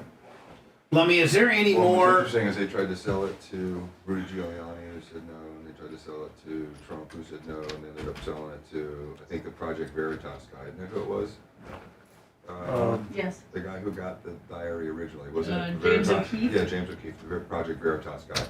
But the person had approached the Trump campaign, Giuliani, and many people who said, no, no, no, thank you. And it was allegedly left there at a friend's house. And it's the one that Lummy will periodically refer to as, like they talk about the showers and all that stuff. It's really supposed to be pretty creepy. Hey, Lummy, did Project Veritas publish it? Yeah, he posted some of it. Some of it, not all of it, though, right? Yeah, he posted some of it, and then the FBI broke into his house when he was there. And We got to get into all this on the air. Yeah. Make sure I got that right. Yeah. I like that. James O'Keefe guy's interesting. Mm-hmm.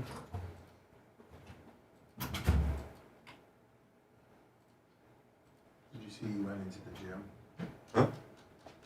The Trump judge's gym. I did not. I was talking to him with a secret camera.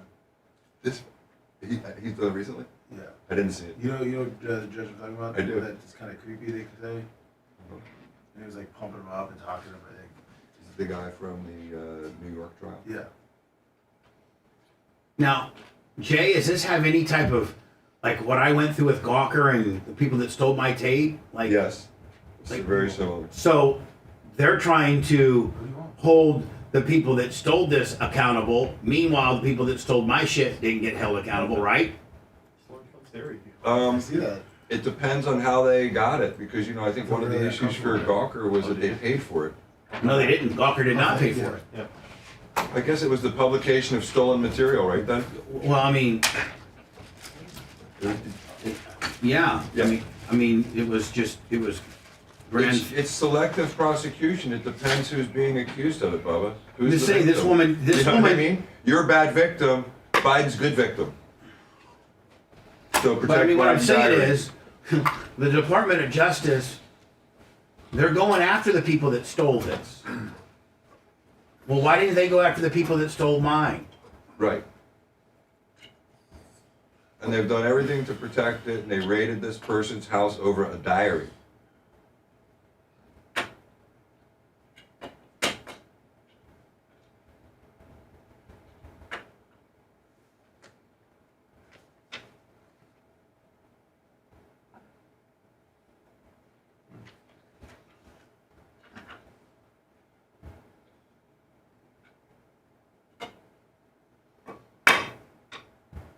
And isn't this girl in jail? I don't know the story. What? You don't know the Biden? Well, I don't know her status. I don't know the details of it. I can get this. I can get any prep on that.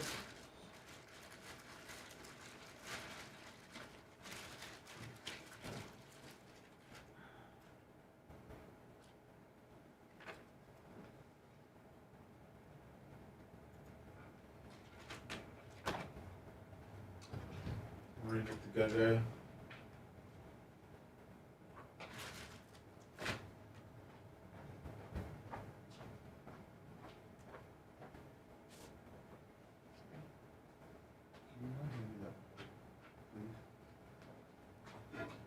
This?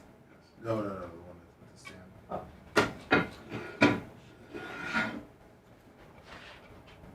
This? Yes, please. Thank you. So is Ashley Biden renting her house out? No, they got a random beach house. This is Delray she's Beach temporarily staying at a Delray Beach house belonging to Ashley Biden. I understand that. Right. We need to figure that out. I'm telling that though. Oh, the lady. The lady was staying at Ashley Biden's beach house. Yeah. Money says she has to Airbnb it.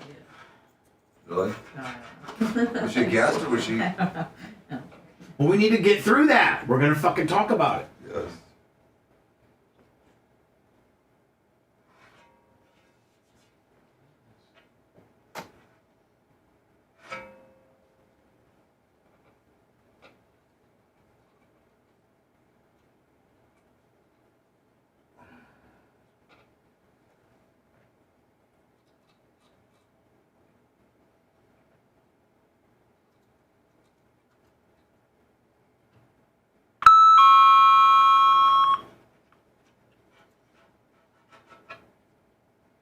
Delray Beach is a nice area too.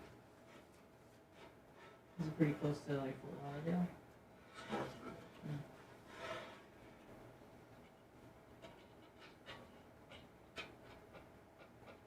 It's like between Lauderdale and Palm Beach. Mm.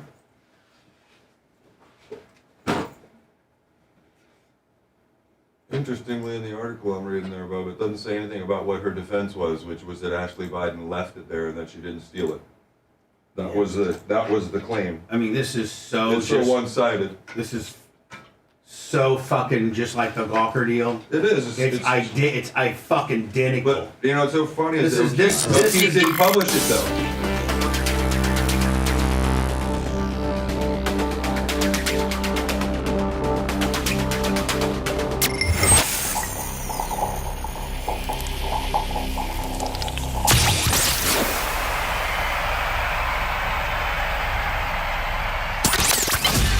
The manliest alpha man that wears women's deodorant. You're listening to the Bubba the Love Sponge Show.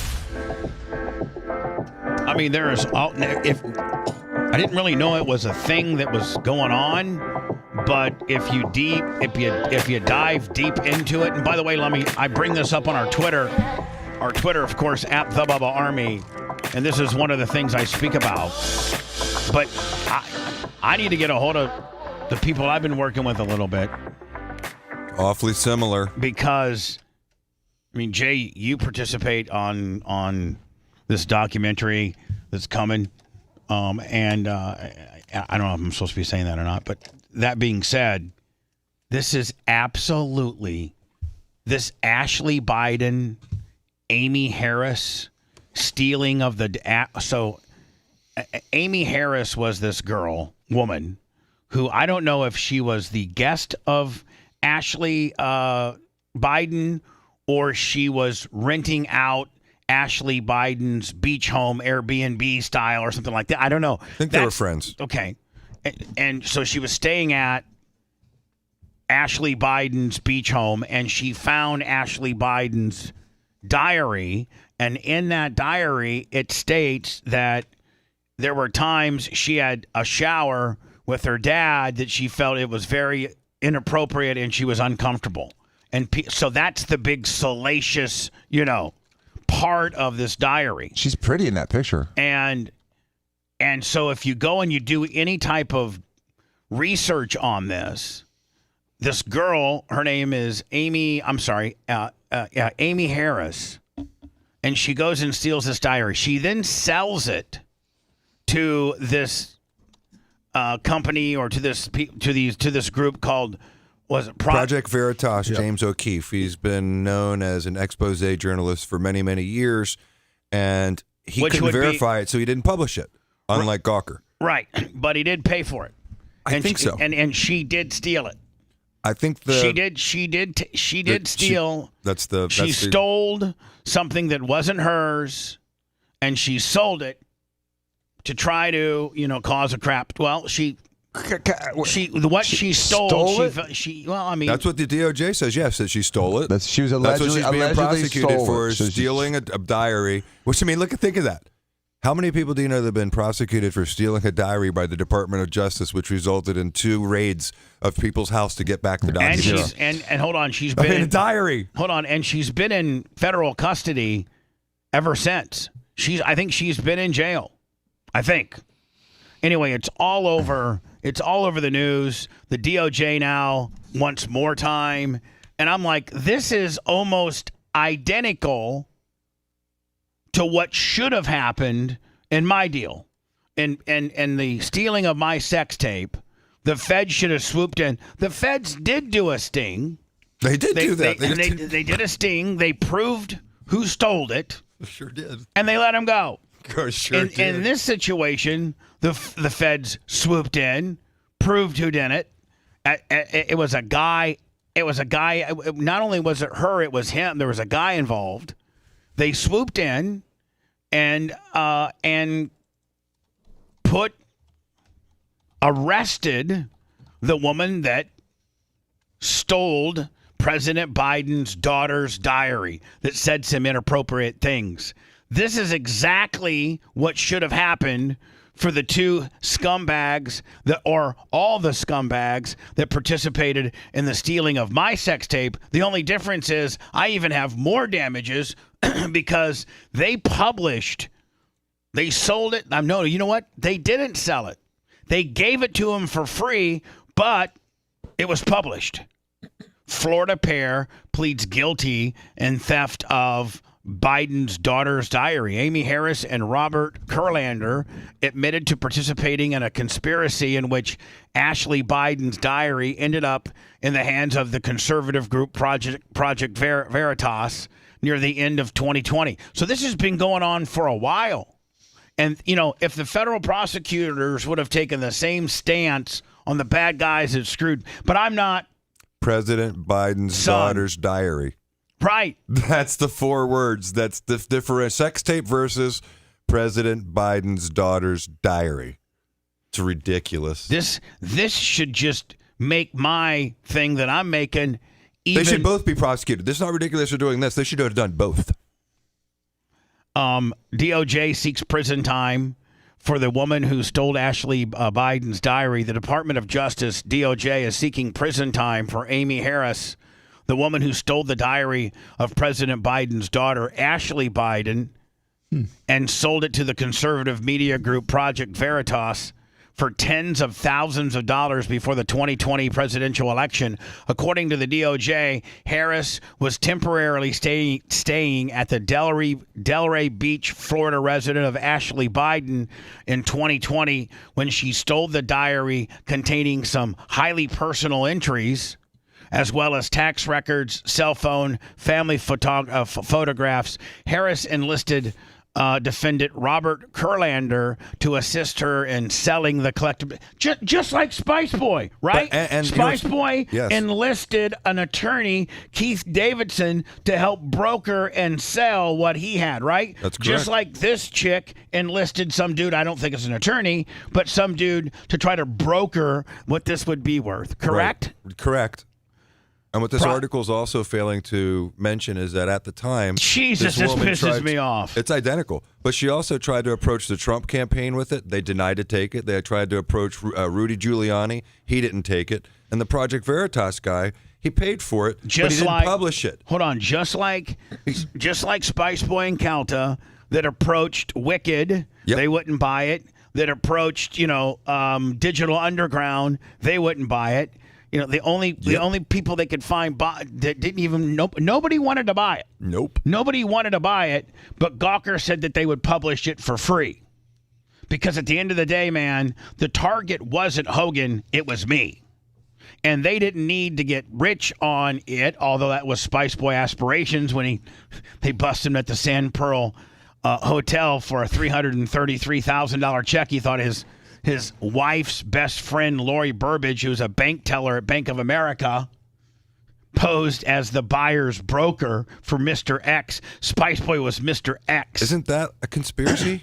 Oh, my God. Yeah. I mean, that's what this conspiracy to sell this thing. I mean, it wasn't that the same exact thing, but more people? Yes. Bank tellers and hundreds of thousands of dollars and multiple people and girlfriends and... Project Veritas, based in New York, paid Harris and Kurlander $20,000 each for the diary and the other materials.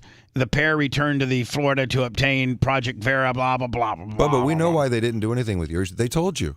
You don't make a good victim. They were very clear with us all the way around, forever.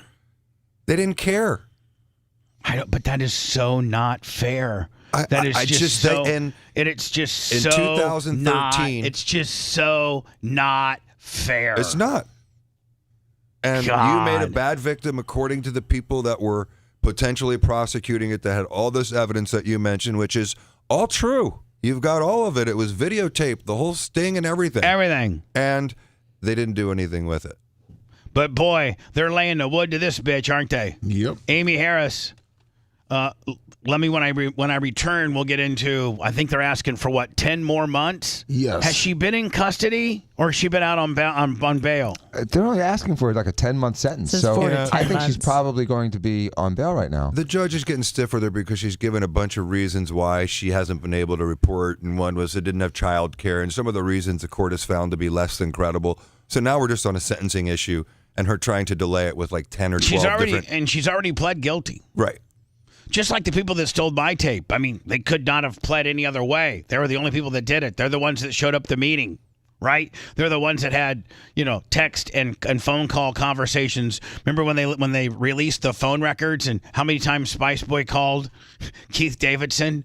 Wasn't Hogan next door when it happened? Yeah. In the room next door? And I don't know about that. In the hotel. I mean, no, he wasn't in the hotel when it happened. The Sting?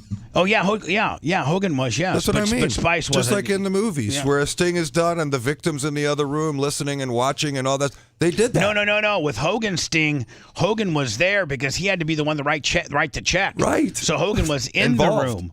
Hogan was in the room with Keith Davidson and Lori Burbidge, and the feds were in the other room listening and had it all wired up and had a stenographer and the whole 9 yards. And as soon as Hogan wrote the check, they crashed the door down and arrested Lori Burbidge and Keith Davidson, and then went to the International Mall and found Spice Boy and his wife and arrested them. And no prosecution on any three. Oh, no. Nothing. And then one day before it starts, they settled for 141 million. Hogan wins 141 million on that deal. And then one day before the Cox versus Hogan depositions are supposed to start with Mike Calta as the number one person deposed, one day prior to that, Cox settles. Now, I'm not a lawyer. Jay, you and Dan are. I don't think. Usually, when you got a pretty strong case, you'd like to get to the deposition phases because you like your chances, and the information that'll come out during the deposition phases will help you.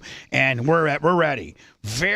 Unless you got a loser and you're dead to rights, very rarely do you settle before depositions. Right.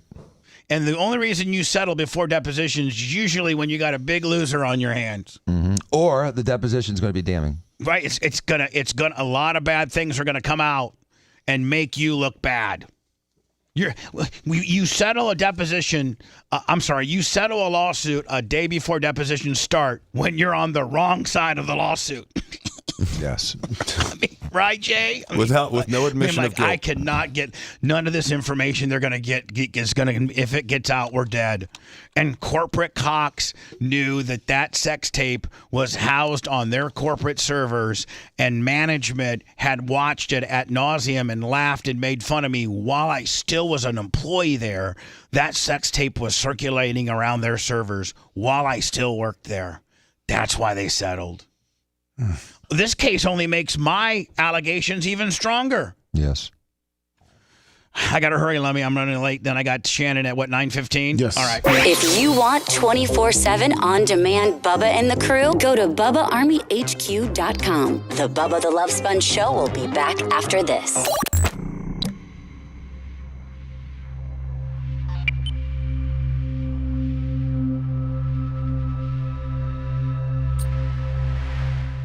Then Bo.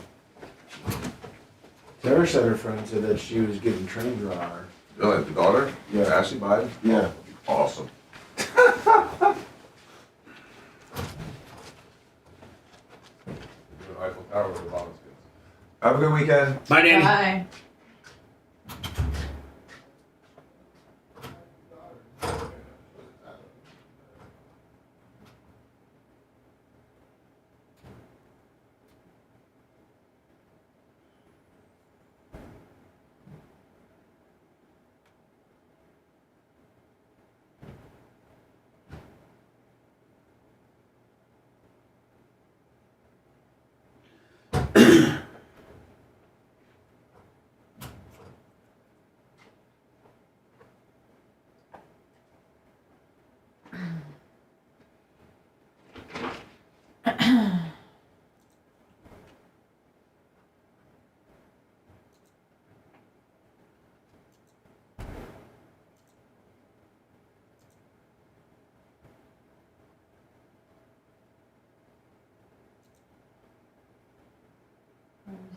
Chat.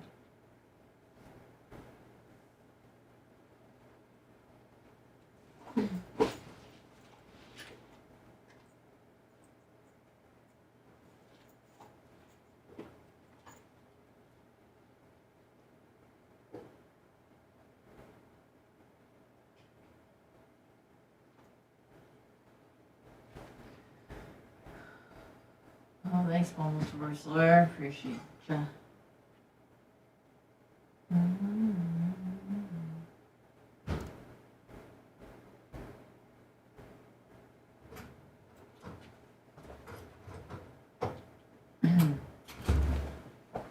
Oh, Jay. Let me ask you about this. So about giving up parental rights. Giving up parental rights? Yeah, just so you don't have to pay child support. Is this just bullshit then? This is Oftentimes reversible. Is it? Yeah, it just depends on the a state. parent can decide to do this to give up parental rights. You have to follow specific state guidelines. If a parent surrenders their parental Specific rights- state guidelines, exactly. So it just depends on the state. Okay, but this is Florida. Yeah. If a parent surrenders their parental rights, they do not have to pay child support anymore. However, this also means they can no longer have any say in what the child does, and they cannot request visitation rights. Is that true, or you said it's just reversible? Everything can be challenged in life. Like, you know, can I say like a prenup? Are prenups enforceable in Florida? Absolutely, unless they're not. You know what I mean? It's like they still are subject to interpretation. And so if this alleged contract giving up or waiving your rights is not by the book, you're screwed. You know what I mean? Has to be like by the book, has to be perfect. So there's many times that an antenuptial, which just means pre or prenuptial, or some sort of a document that was, you know, very clear, they thought was clear, after someone raises a divorce, says, oh, that I didn't give consent, or I was under duress, or I didn't do this, and then all of a sudden the contract's thrown out. So all the time, it's just a contract, basically. Sure. Can you do it? Yes. Does it always work? No. You get a good lawyer that knows how to challenge it. That a man, if he doesn't want to have a baby, and Well, if it's done correctly, I suppose you can, but you may have to fight it. Yeah. Bubba and I both know people that have had to go to court on prenups that were upheld, but they still had to go to court and pay for the fees and deal with all the bullshit. And I also know other people that have gone to court and lost Even though on prenups. Yeah, oh yeah. Oh yeah. Depends on the circumstances surrounding the contract, and if there's duress, same thing. So you could just say, I allege duress. You know, he pressured me into it. Well, that's a valid contract defense. So it's, you know, it's just like anything. The law is really gray in many things. That's why that we have people that argue both sides. You know? And also, I used to argue both sides. I did trial competitions. Well, I went to a competition once where you were either a witness or you were like prosecution or defense. And so we went to a Florida Stetson final. And they flipped a coin, and instead of me being a lawyer, I was a witness. And so we got second place to my other team, and I didn't get to do what I wanted to do. So after that, I would go to a trial competition, and I would always get the winner. If it was a prosecution case, I would prosecute the murder, and then in the afternoon, I would change my tie. And I would do the exact case on the opposite side. And I'd win it both ways. Going both ways. So I can argue anything. And a lot of lawyers can.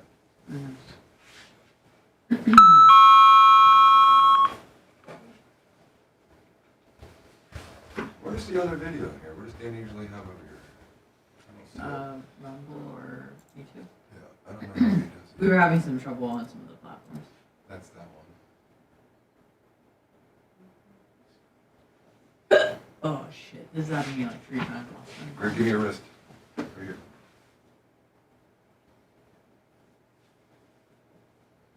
It's too hard. No. It's too hard. Another wrist. I'm gonna get it. I got it before the Yeah, second. I I got it know, before the Dan's done that second one. before. I get it before the second one. It's gone. Look at that. You're a doctor too. I did it to somebody once, 25 years ago. They blew blown away by it. Doesn't always work. Works a lot. I think it did. I'm almost done.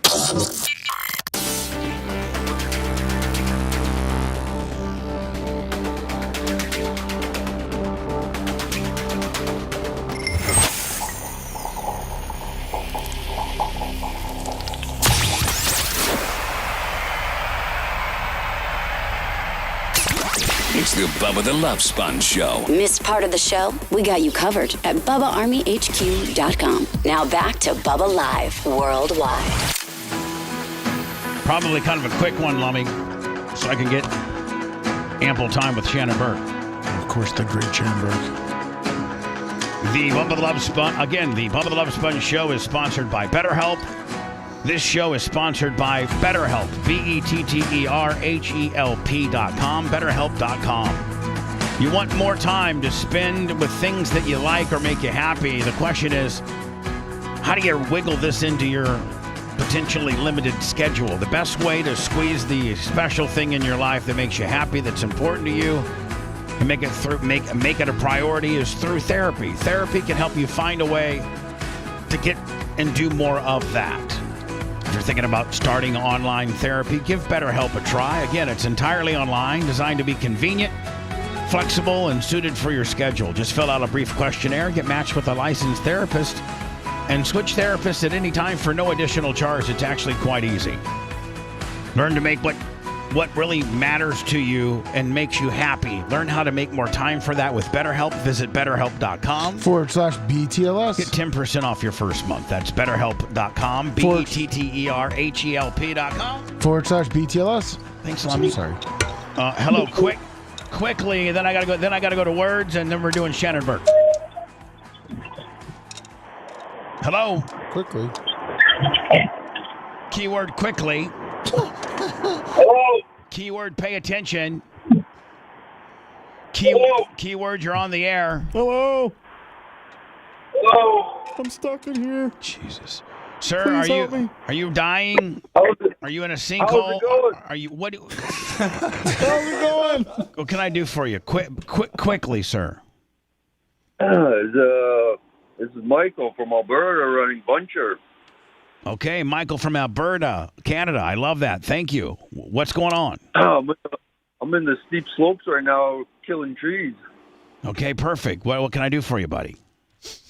I just wanted to talk to you and say hi. I'm a new listener since I was, back in the day. I started listening to you, but now I'm really listening to you. You're so good. How did you re-find us, my friend? Well, my brothers and uncles used to listen to you on Sirius Radio. Now I found you through them back in the day. I know, but did you find me on YouTube? Did you find me on Facebook? Did you find me on Twitter? Did you find me on iTunes? Like, how'd you find me? It was on podcast, I guess. Yeah, perfect. I appreciate that, my friend. Thank you. I listen to you on Rumble and TuneIn and HQ, all that. Perfect. Thank you. So you're completely entrenched into our world, and I appreciate that, my friend. I'm not trying to be disrespectful or rude, but I got Shannon Burke coming up in about 10, 8, 9 minutes, and I need to do some commercials so that I'm not drastically late. But thank you so much for the check-in and for being truly entrenched into Bubba Army. Thank you, my friend, especially some rugged dude like you from Alberta, Canada, a man's man, if you will. Tearing down some trees. Tearing down some trees.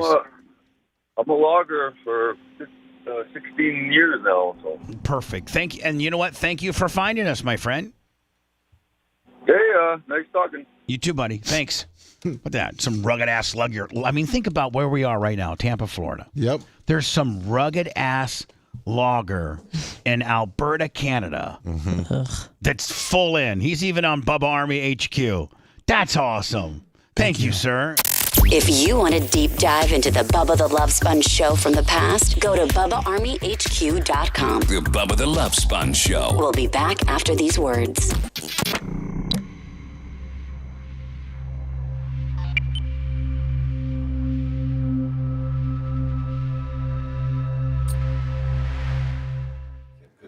That was Rogan? Yeah, it was a good movie. No, Mr. Mom.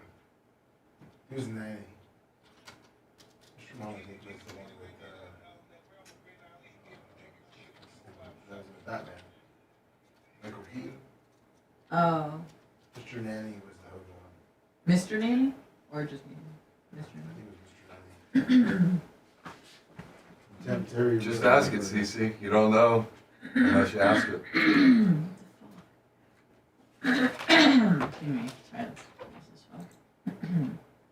That guy sounded literally like the two Canuck guys that used to do that thing. Yeah, he had the thickest Canadian accent. It was awesome. Say, hey, hey. Yeah.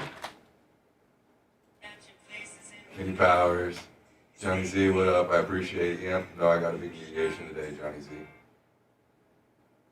I try not to, Kurt Beaver, because you guys are always there. Every now and then we get somebody and shut them down before I even have to ask.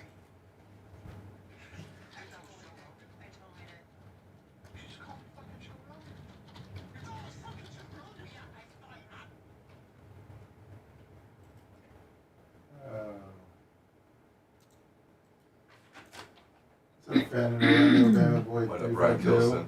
Mike Thurman, that's funny. I'll do that sometimes with more of a casual jacket.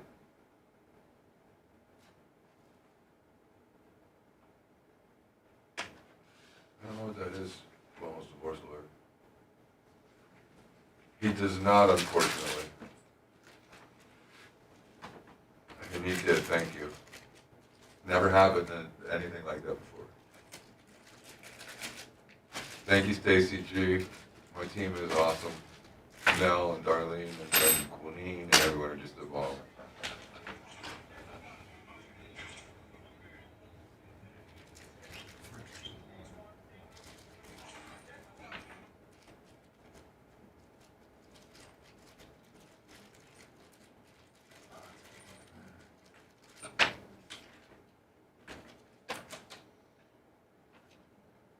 Thank you, Sarah. She's been trying, and I was out of my comfort zone, but it seems to be working. People seem to like it. Brett Dawhenbow. What up, buddy? Dawhenbow? Did I say that right? Looks like it.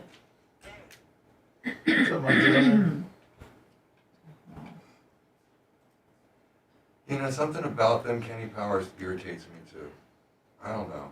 I mean, I respect their game, their hustle, the money they're making. What, the Paul brothers? Yeah, but there's just something about them that they're just like little bitchy, whiny guys. When they're two of them are in the room together, like interviewing each other, it just sounds like me and Danny in the carriage house.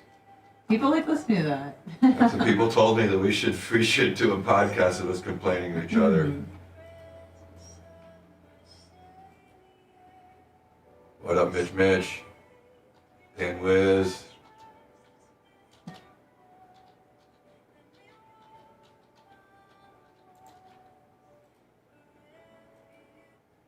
What up, Jeff Schwartz?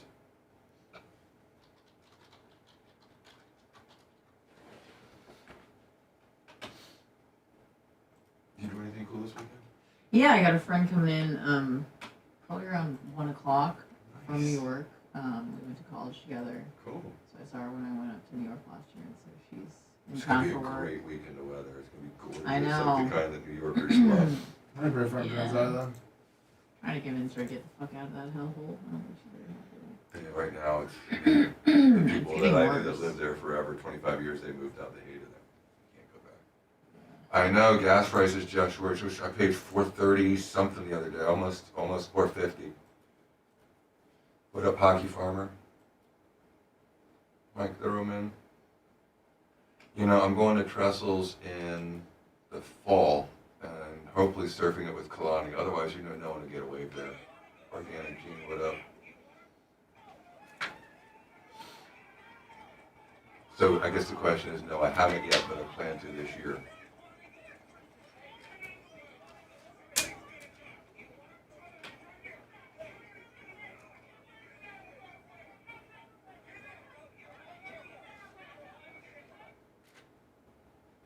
No, I agree with that drastic. I mean, I think he's got talent, but he just, you know, fight someone your own age.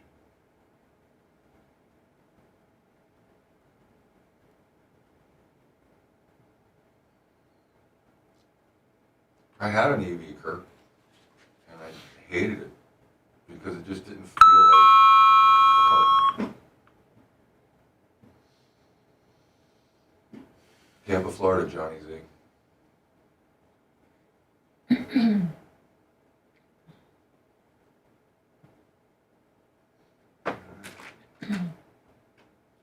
agree with that, Blummel's divorce lawyer. Some of those YouTube videos of him hitting the bag are scary. But he's an old man, he's 60.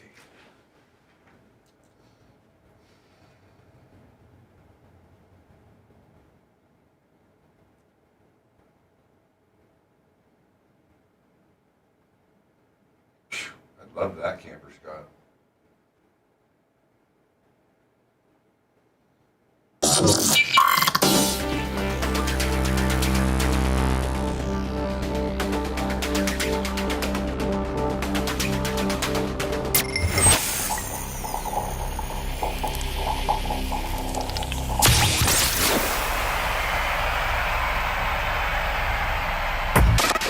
Make sure you subscribe to Bubba Army HQ. Otherwise, Bubba will have to take action. And there's a lot of power behind those short arms. You're listening to the Bubba the Love Sponge Show. Now back to the BRN. Well, I mean, I think is it usually Shannon's on Thursdays, is he not? Yes, and he probably would have helped you out yesterday, but he had to go to it would the have been rugged nice. doctor's office. Would have been Shannon, you there? Yes, I'm here. Would have been nice to have you here. I was getting bombarded with with Anna and Babyface just killing me. Just Stop. absolutely- Come on, man. Don't tell me to stop, We're having a bitch. good What was time. Anna doing? I understand Babyface, but Anna was just co-signing with everything, baby. She was, you know what? Everything she was, he says. I she was actually playing defense she for was you. You didn't actually know that. Parroting most of what he would do. He would do his jowled up Bubba impersonation, and I then she would try started to. that first. Then she. Well, there you go. That's not helping your There you case, go. Hannah. There you go. That's- How would you like it? Every time you started a topic on your show, your co-host just jump in and try to get you right off the rails and just try to be a dick and imitate you. that used to be my job at the BRN. Now I've taken it over. So what's been going on, my friend? The same old, same old. I heard you guys talking about Ashley Biden's Now, diary. how is that not different than my sex tape? Here's the No, only. and I want you to be, 'cause you know the complexity of my sex tape. You know the chain of command. You know the history. You know who stole it. You know who shopped Yes. it. You know who didn't get in trouble. You know who didn't get prosecuted. You know who got my job. You truly know everything about it, and you also know about this Ashley Biden deal. So give me your opinion. The way I understand the Ashley Biden thing is that it was abandoned in a room in Delray Beach, reportedly at a rehab facility that she was at. Mm-hmm. And when she left, that room was occupied by another drug addict, and that was Amy. And she found the materials there. So hold on, the facility, the place where the diary was found was not a residence that Ashley Biden owned. The way I understand it, that it was a rehab facility in which she was occupying a room for a period of time, and when her time came to leave the rehab, obviously they stick another person in there, right, in that room, and that's So I don't know I don't know if the Diacos know if it's abandoned there and someone finds it. Is it finders keepers? Or? Yeah, it should be. Well, I think that's the whole issue, and this is where the heavy hand of the government puts the pressure on someone to ultimately admit it. But you're correct. I do remember the way it was originally reported. It was reported that way, that it was abandoned, left, and she found it, and that was the original defense. But that even makes it worse for that even validates how much I got screwed, and the fact that I didn't leave this sex tape in an abandoned rehab facility. It was actually in my office in a drawer. Right. Someone went and looked for it and found it and took it from there. I mean, at a legitimate facility that I owned in my office in a drawer. Like there's 3, 4, 5 layers of ownership there. Right. I don't know what happened in terms of these people apparently pled guilty to stealing it, and you've heard that tape where they called or she called them, and she said, "Listen, just drop it off in Delray. My friend's going to pick it up." And they go, "Well, I don't know. Is it yours? It says this and that." And then Ashley says, "I don't want to get the Secret Service involved because that's a whole thing, and you guys don't want that." So she apparently had the Secret Service, at her beck and call to go do her dirty work and retrieve her diary and her belongings. I think the biggest part here that's being ignored is the information that was in that diary. Yeah, correct. All the stuff that was in there. See, you're right. Yes. They're like saying, okay. These two pled guilty to stealing it, and I guess they're going to get sentenced, or the DOJ is coming in a little heavy-handed. They want X, and obviously Amy Harris wants Y. But what people are losing in the interpretation of all this is the fact that there were some very disturbing pieces of information written down, not hearsay, but written by Joe Biden's daughter. That's what blows me away, is that the contents are so salacious that you'd think that the Bidens and the administration, the Secret Service and the DOJ would want it all to go to bed. And, you want to be like, hey, listen, let's settle with them, say probation, schmobation. You guys have done your time. Let's go ahead and dust this thing right underneath and move right along. Make them sign an NDA or whatever and go on about your day. But now you've made this thing huge. Well, they've kind of validated what James O'Keefe could not validate. He could not validate that it was authentic, and so therefore he did not publish it. But by virtue of the FBI coming and confiscating it doesn't mean that it was actually what it was. Yes. It was actually I think Ashley Biden's, was her diary, was left, and all that stuff that James O'Keefe read now. is real. We know. I mean, it has to be accurate, right? I think Shannon. I think Shannon validates the fact that by how much they're flipping out on this deal and by how much time they're trying to give this chick, validates potentially how disturbing what was written on those papers. Right. Or at least that it was authentic. Right. Well, they authenticated it. The FBI authenticated it. They could have left it alone. Right. Never said anything about it. Always deny, like they do everything else, and it wouldn't have the near. So why hasn't anybody asked Ashley Biden? Why hasn't anybody asked Ashley Biden? Ashley Biden, did you write this? Yes. Okay, so your dad took inappropriate showers with you as a teenager? You know what I like? Can you elaborate a little bit? I like the liberal, like the Krasensteins and those on X that are out there defending it. Many American fathers say that's totally normal, and physicians say it's totally normal to shower or bathe with your toddler. Or your 15-year-old. Yeah, she wasn't a toddler. She had a learner's permit. So listen, every one of us that have kids. Now, like you got a 2-year-old, Lummy. Yep. And, obviously my son's in his 20s. And Shannon, you have kids. You and in the 20s. You and Kim are empty nesters. Your kids are grown and out. Yeah. And, my daughter's 12. Jay, you are in this power alley. And I actually stopped showering with my son. Like when we would go in the pool and then you'd take a shower to get all the chlorine off and just rinse off. Maybe, and most of the time we still had our bathing suits on.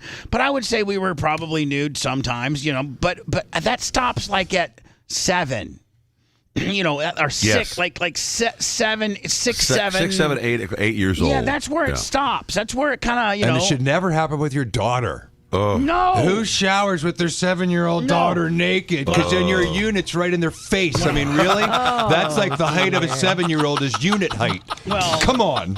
I mean, if you have a significant other that's a female, you'd be like, okay, Kim, you shower with the girls, I'll shower with the boys, and we'll get it all handled. Like, you have, Jay, in your world, you have a son and you have a daughter. Yeah, my daughter's never seen my junk. Ever. Nor is mine. If you were swimming, if your family was swimming in the pool back when your kids were younger, your wife Candle would take Sage and you'd take Trey. And that's right. And my wife never got naked with my daughter in a bath, ever. They bathe the children alone in a bath. That's the way I did it. That's the way you do it. It's bath time, and then it's bedtime with the book. Who the hell does this? But hold on. It's absurd. We're absolutely, completely like you. She was 15. I didn't do it with my 2-year-old. And girls develop. You've had daughters, Shannon. Girls develop faster than boys. And at 15, girls, they got boobies and they got everything, right? Yeah. I mean, I can remember bathing my daughter in a tub when she was like 7.5, 8 years old. Me fully clothed, her in the tub, just helping her wash her hair, and that was the last time that. And it was uncomfortable, right? Right. Absolutely uncomfortable. Yeah. Right. You do the hair and stuff, but then you give her the soap and say, "Hey, clean the rest and yourself." And that single dad stuff. If I didn't have my wife, I would have had to do that. Sure, I would have had to do it. But at some point, I would have said, "Okay, sweetheart, you're old enough now. Let me teach you how to shower and shave and she doesn't just wash your hair."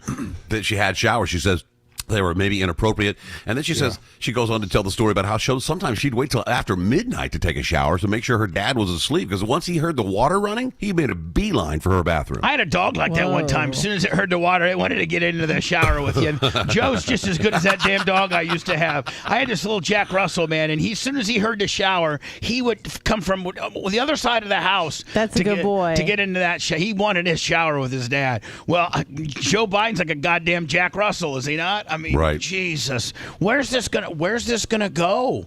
Does this just go away like all the other problems? Like, where does this go? You know what it reveals here is the finding of the abandoned diary and belongings as benign as it could possibly be, and they have turned it into something huge. And if you the Bidens have made it their goal to prosecute the living bejesus out of anybody that crosses them in any way possible by weaponizing the DOJ. That's exactly. This could have gone away, written off as a conspiracy. Don't believe it. It's, we deny. Handwriting experts. They said that's not Ashley. Whatever.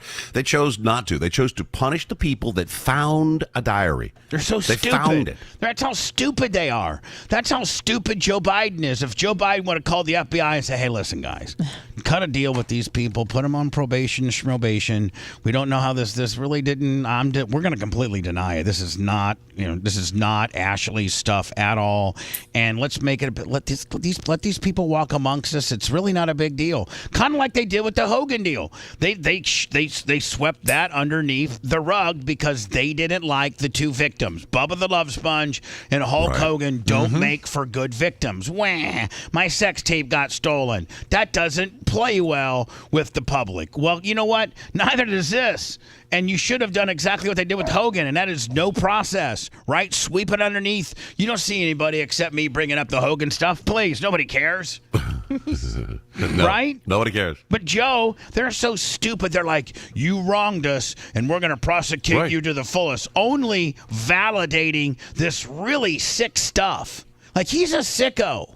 Yeah, it is sick stuff, and it would have been better just to let it go. But Trump blasts a porno star, gives her $130 to shut up, which really shouldn't be a problem. You should be able to blast anybody you want and give him any kind of money to sign an NDA. That's as old as. That's called a settlement agreement. Every case I'm involved in has one of those. That's as old as lawyering in itself, is it not? older than me. I mean, that's where lawyering was built upon. You don't get one of those. You suck. You did something that you need to pay somebody else some money for to shut up, right? You better get the confidentiality or you did not do your job as a lawyer. It's funny that people think it's illegal to pay somebody hush money. It's not. They just call it hush money. It's called a confidential settlement agreement. Right, yeah. And I got a lot of them. I'm on both sides of that deal. I got some for me and some against me on this. I mean, I don't know, man. I mean, what is Ashley saying? What is she saying? Do they got her in lockstep? She's not saying anything right now. No one's asking her questions. They want to keep her quiet. She's unavailable. You know, that's the way you keep from answering questions in a poor way. You don't allow people to ask them in the first place. I want that blonde Raggedy Ann chick that comes in there and talks for the president. I want somebody to blonde? really. I mean, yeah, didn't she have like reddish blonde, orange?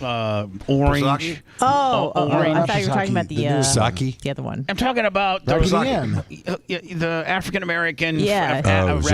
Corinne Jean-Pierre. Yeah, Corinne Pierre. I want somebody real red to go in there and ask her. Listen, this tape, this Ashley Hunter diary thing. What is the president's view, or what's his opinion on the fact that he's been accused of by his daughter of taking inappropriate showers with her clear up till the age of 15 when she had her learner's permit? Can you give us a soundbite on that one? Like, what are they going to say? Will anybody be allowed to ask that question? No, and she won't ask it. And the question should be, why did the FBI raid someone's property to obtain a document which the administration has claimed was not accurate? Doesn't that authenticate that it was a real diary? Yeah. Right. Silence. What do you think the answer will be to that? Oh, I would refer you to the DOJ. The fact that this thing is headed to, they're going to put them in jail for it. They're charging them with something that validates it right there. It's real. And now it was real. But they want more jail time. Like, they want to go up and beyond what the guidelines are. They want to go heavier. They're so stupid. I just can't get over the fact that because they raided Project Veritas, it authenticates the document that they claimed they could not authenticate for 4 years, and now he doesn't have it anymore. So, Shannon, do you think that James O'Keefe now can talk about what he read now that he knows it's authentic? I know he's spoken some, but what do you think his ability to publish that stuff is? I think they should get the Mannings in there to break it down like they do football and a reaction video. Yeah, dude. I think they should get very popular. Like, I think Tucker should do a reactionary video to the reading of the diary. Don't you think, Shannon? Sadly, I think that the DOJ and Biden's DOJ has done exactly what they aim to do, and that is paint a picture that anyone that F's with us in any way, that includes you, Mr. O'Keefe, because we know you read it, you're going to get the heat. And if James O'Keefe, I'm sure there's photocopies of this. I'm sure everyone's seen the photocopies of the handwriting. I'm sure James O'Keefe has a full version of the entire diary itself. But out of fear of going to prison for some trumped up charge, that's why the guy won't say anything about it. And that's exactly what the Biden administration wants. You to be scared of prison. There's a dozen of pages out on the internet. Yeah, at least. Well, and you know what you're saying is the exact thing that the government wants to do, was have a chilling effect on people speaking freely about things. Yes, exactly. They've chilled free speech because of these prosecutions, and that's why Trump is gaining steam Now, do you while think everyone Trump- else is now, is Trump- Biden's losing it. Shannon, is Trump going to really be? I mean, he needs to take this and run with it. He really does, don't you think? If you want to play like the Democrats play, yeah, absolutely. They want to smear him for the Stormy Daniels. He ought to be smearing. I mean, the words Joe Biden showered with his teenage daughter should come from Trump's mouth at a rally in front of 50,000 people. For the next month or so. Yeah, I'm just right. saying. I mean, you should say, hey, listen, I just want everybody to know, when I slept with a girl, I gave her a little bit of money. She was supposed to be quiet, and we know how that goes. But hey, listen, I'm not taking showers with any of my kids. Well, they've made hullabaloo out of the fact that he called his daughter beautiful and said that he would date her, if he was her, Right, on Howard Stern. Yeah, but that doesn't come anywhere near to sharing a loofah with your daughter in a shower somewhere. That's completely a different deal. Again, if I'm Trump, I am hammering home. I'm hammering this home bad. So let me ask you this: bird flu outbreak, Ohio, Kansas, and New Mexico. Is this it? This is the boogeyman again. They figured out that they can, without bullets and without a war and without the ISIS and without without Hamas, they've been able to the government, the world can create a boogeyman through some funky ass virus, and we are a bunch of pussies that just sit here and take it. Are we dumb enough to buy it again? No, not in Florida. I don't think that they'll ever be, because now the stuff for COVID is starting to unravel on some of the effects that it has. I mean, there's all types of reports of the cardiac effects that it has. Have any of you guys seen the video of the morticians? Has anybody seen pulling that? the clots out of cadavers? Yeah. Yes. Clots? I know someone's father who had those clots pulled out. So listen to this. Yes, listen to this, Anna. There are morticians that, in order to embalm a person, you have to put embalming fluid in their veins. Right, drain it of blood. Yeah, but they put embalming. They drain the blood out, and they have to get into the vein to put. They can't fill it with embalming fluid because it's plugged up with a clot. And so they cannot put these 18 gauge. Anna, you've seen this on the internet. And they're pulling string. They're literally pulling. They're literally pulling like caulk, 2-3 feet long, like caulk that you would caulk your window. Like that's the consistency of these inside of these people who've been fully vaxxed veins. Are these and they can't embalm these people because they can't get the fluid in their veins because their veins are all clogged up with this caulk, like Elmer's glue type substance, and you can see videos of them pulling it out by the jar full. I have a friend whose father literally died and had to be taken from one funeral home to another because the funeral home could not get the embalming fluid in it and refused to treat him. Wow. Over on the east coast of Florida. I need more evidence than just like correlational data.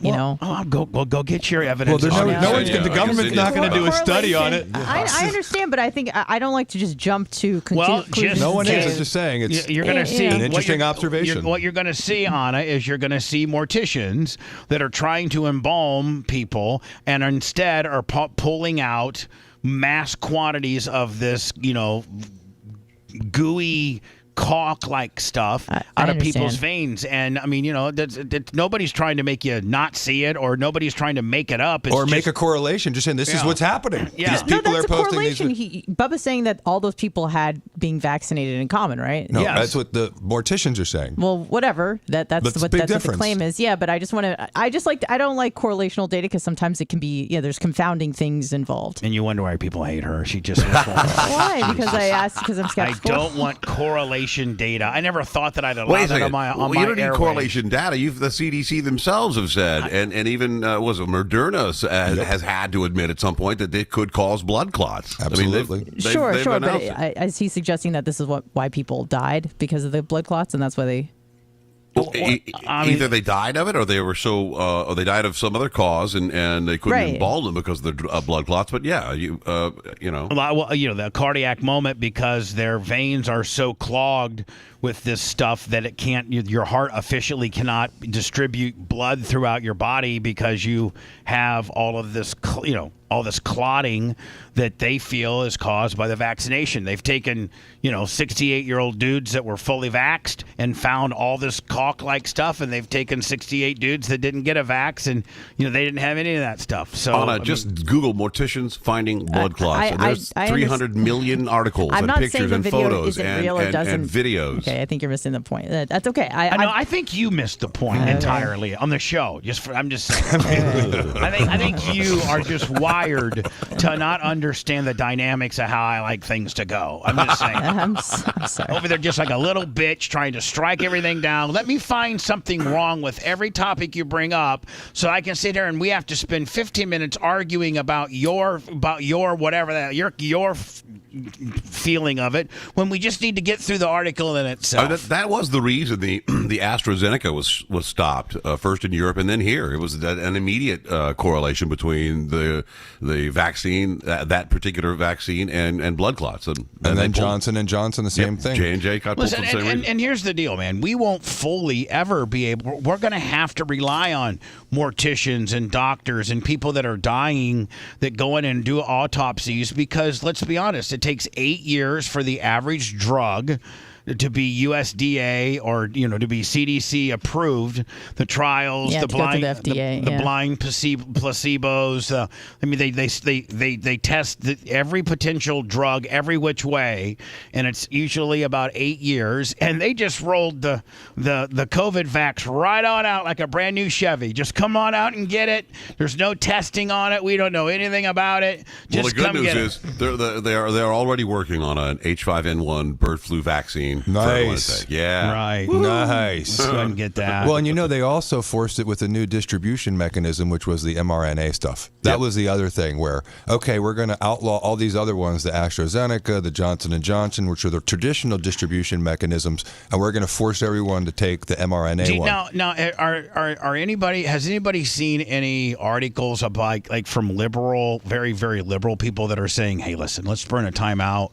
We really, really, really kind of. I think Matt Taibbi and the other guy that did the Twitter files did that. This whole COVID, Schellenberger. This whole COVID Liberals. deal, we really screwed the pooch on this COVID deal. There's still warehouses and warehouses in New York of ventilators. They were making auto manufacturers. Ferrari ventilators. They were making, GM Literally. and Ford and Chrysler. But Ferrari. And Ferrari. Cuomo said he would need 400,000 ventilators. Right. Yeah. And now he's got warehouses full of them, and those things don't have a shelf life of forever. They're dead in a year. Right, exactly. And it's just ridiculous. And the masks, and you know what, does anybody still, I still sometimes see somebody with a mask. A lot. And nothing screams, I am a douchebag more than that. It's a red MAGA hat for Democrats. Is what it is. You look at everyone, and I guarantee you. Yep. Yeah, especially when they're in a car all by themselves. Yeah. What do you think? On a bike. What do you think? COVID's on the bumper in front of the guy in front of you, and it's going to go through your air system? Could come into the fresh air vent. Yeah, that's why I only do recirculation. I don't want any fresh air. Nope. No fresh air. Windows rolled up. Willie. My Lord. So, Shannon, what else is going on, my friend? That's about it, brother. We're just soaking up this new signal here in Central Florida. Nice. It's been awesome.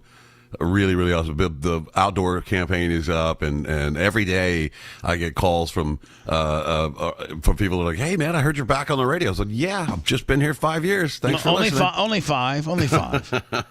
You hearing good things? I got it. So, and I think our first report card is a couple weeks away, and so in a couple weeks from now, the report card will be the new format, so we can kind of maybe gauge how we're doing. I know you do the same thing, Bubba. I like to gauge our performance by listening to our competition and hearing the instant changes they do, the scrambling they do. Really? They try to mix. Yes. Really? Yes. That's so interesting. Meanwhile, we're just We're just doing our thing. And this is something that you guys would notice if you listen to these people, and then you listen to them now post Florida Man 1031, is that like the guy that I compete against, I have an hour at the end of my show that he's still on the air. I can listen to him, and I listen to him on the way home. It's just awesome. It's so horrible. But you could hear him try to do a tease, like the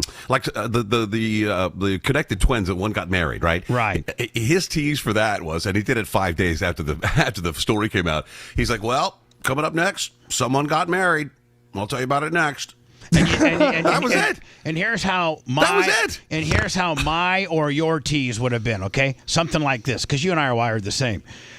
Listen, some dude married some bitches that are conjoined together, and I don't know if there's one vagina, but we got two mouths going on, so two mouths and one vagina coming up next. Yes, mine was somewhere along the lines. Well, those conjoined twins got married, and I got some questions. Right. But he couldn't even do that. And then I listened to him come back to his segment. He couldn't even say the word vagina. He goes, they have one. You know what? They have one of those. They only share it. I'm like, say the word. Say vagina. It's a vagina. It's medical. Say it's a conjoined vagina. It's medical. With, two faces and one vagina. It's awesome to hear them Do scrambling. people like the new triple threat lineup, the format? Are you hearing good things? Yes, it is the triple threat format. And Don Miller is right there in the middle in the sweet spot, and boy, does he just fit right in. He does to the groove, man. And he ain't afraid to say it. He's got the stance to be able to say certain things, and God love him for doing it. Don Miller is so genuine and so real, and that is his gimmick. He's just real and genuine, and I love it. Happens to be hysterically funny. Yep. Shannon, we do that usually every Thursday, but you had I think maybe got your prostate checked or something yesterday. Yeah, had to have the old jelly finger. Willie. I like talking to you. It's awesome. I never get to talk to you. So. And nothing makes you feel like you can roll up there literally like an offensive lineman for the Packers, be this 6'6", 385-pound stud, and man, no matter how much of a stud you think you are, when you get your prostate checked, you just feel like you're just a little bitch boy, don't you? First time when I moved out here to Florida, I had to have a 23 years ago, I had to have a physical for the new insurance, and I had to find a brand new doctor. It was a little tiny Jewish lady, old, and she gave me the old jelly finger, and I'm like, oh great, and then I'm humiliated. And then I go to the gym like 3 days later at the Y, and she's on a treadmill. No. And she's like waving at me, and I'm looking at her hand, just looking right at her finger, going, which finger was it? I just was she's waving at me. I'm like, oh my God, you had your finger. My first one was a big Dr. Cheramonte who had big, oh my God, Cheramonte, he's been in my butt too. That guy had his fingers were like an SUV. Yeah. Yeah, it's traumatic. And then you just sit there afterwards like you're done, like you almost need to do the walk of shame. You need to do a house. prostate exam support group because I would be a part of that. It was humiliating. I always go right to the bathroom. It's the worst. And try to clean myself up a little bit. Cheramonte would just hand you a Kleenex. Here you go, buddy. He's wanting to wipe down right there in the room, right in front of. No way, really? Yeah. Oh goodness gracious! I would always go to the bathroom. I always go to the bathroom. I try to get some moisture on the deal a little bit as quick as I can. Moisture is important after you've been violated. I got to tell you that. Here's what I don't understand. No, I'm not even going to get into that. Shannon, God love you, my friend. I'm sure I'll be talking to you this weekend, buddy. Bye, Shannon. See you, Diaco, Anna, Bye. everybody, Lummy, Macho, everybody. Bye, buddy. See you later. I'll be back to wrap everything up next. Oh, damn it. I don't know what I did. Macho's going to have to fix it. Macho's got.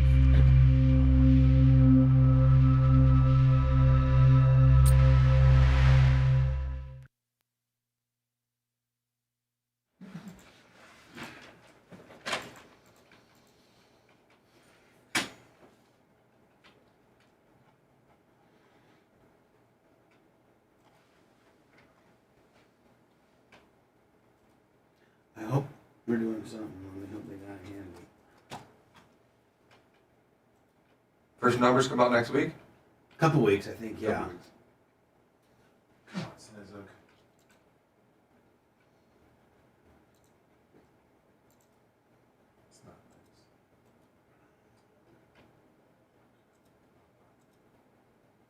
Man, the likes are way up there today. 367, that's enormous.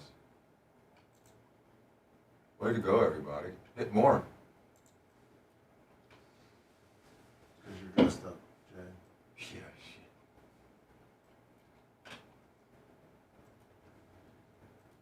The rainy Oklahoma Is chat realtor. disabled on Rumble? No. It's there. Funny guy, Bob Harvey Grant. Why can't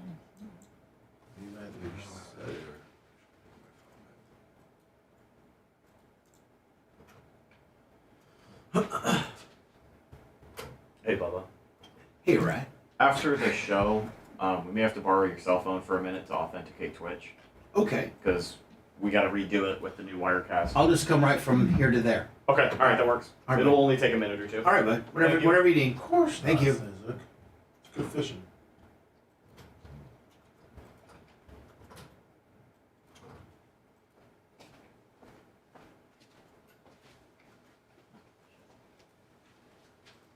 Morning, Brett.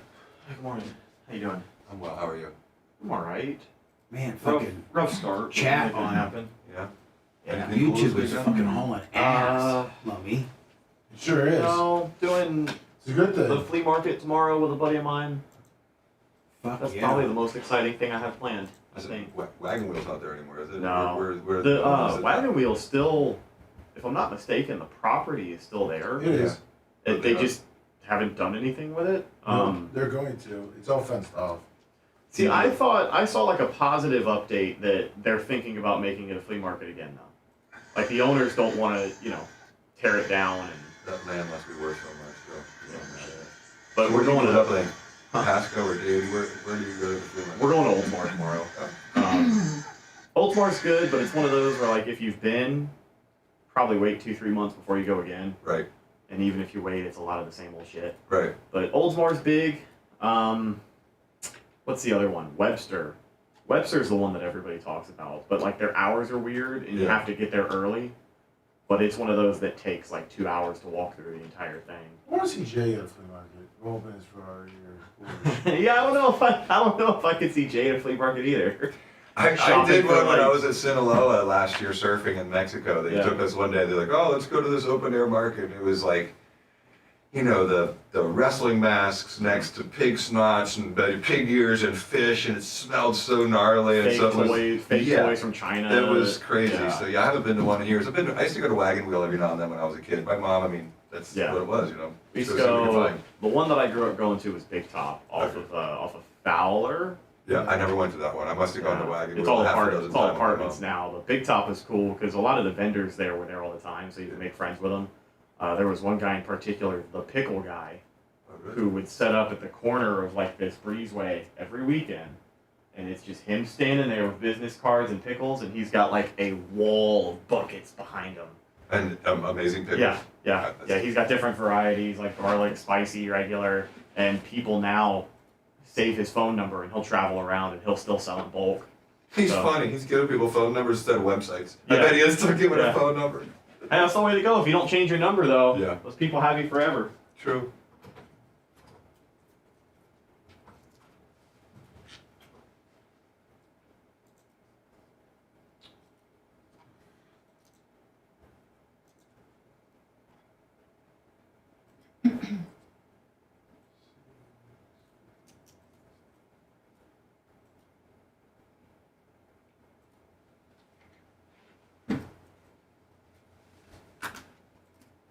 You know the pickle guy I am, Buzzman? He doesn't know the pickle man. I think he's a really cheap one next to it, too.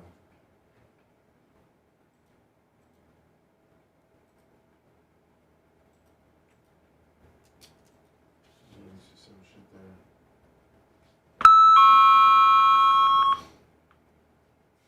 That's weird, Richard Longwood.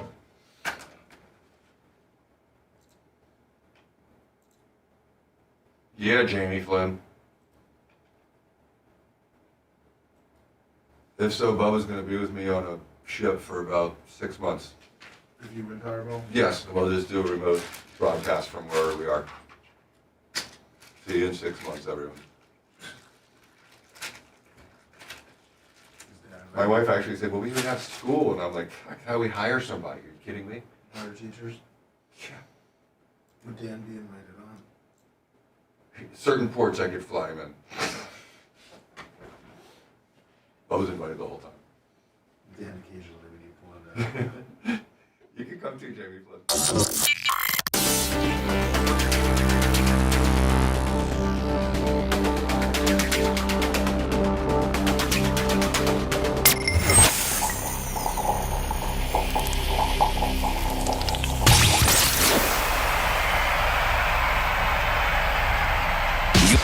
You're listening to the Bubba the Love Sponge Show. After the show, make sure to check out BubbaArmyHQ.com. It's all things Bubba 24/7. And now back to the BRN.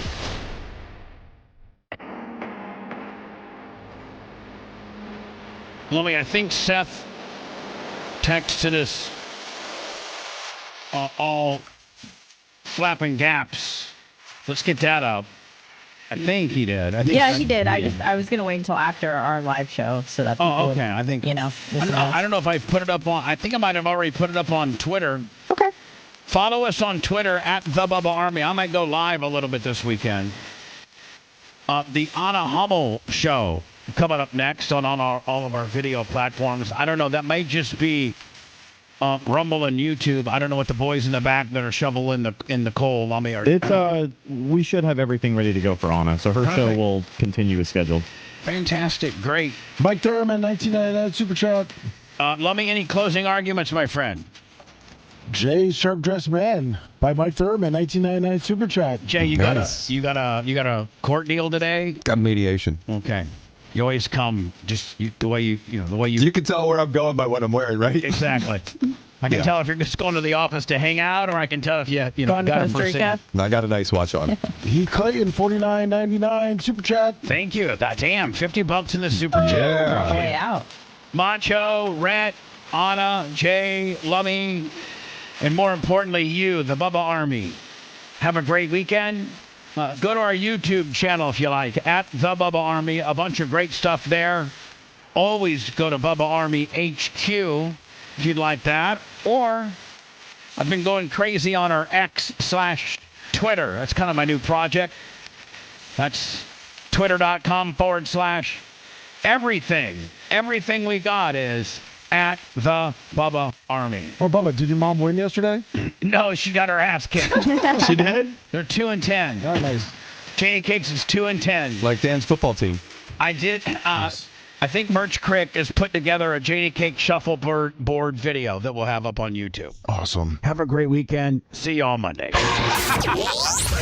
Thanks for letting me finish. You've been listening to the Bubba the Love Sponge Show, starring me, Bubba the Love Sponge. Co-host and show historian, Lummox. Co-host, Anna Hummel. Co-host, Dr. Dan Diaco, Esquire, of Council. Co-host, J. Diaco, Esquire, the Spitting Cobra of Council. Rhett, the Filthy Ginger video editor. Yeah, back here wiring up. It's Mini Macho. The BRN agent, Thomas Buttoned Up B. And for everything else, go to thebubbaarmy.com. Now, time for the legal disclaimer. Exactly. The Bubba the Love Sponge Show is intended solely for the enjoyment of our listening audience. Any rebroadcast, retransmission, or other use of this show without express written consent of the Bubba Radio Network is prohibited. We must dissuade him of this delusion. Until next time, always remember. I'll repeat hello.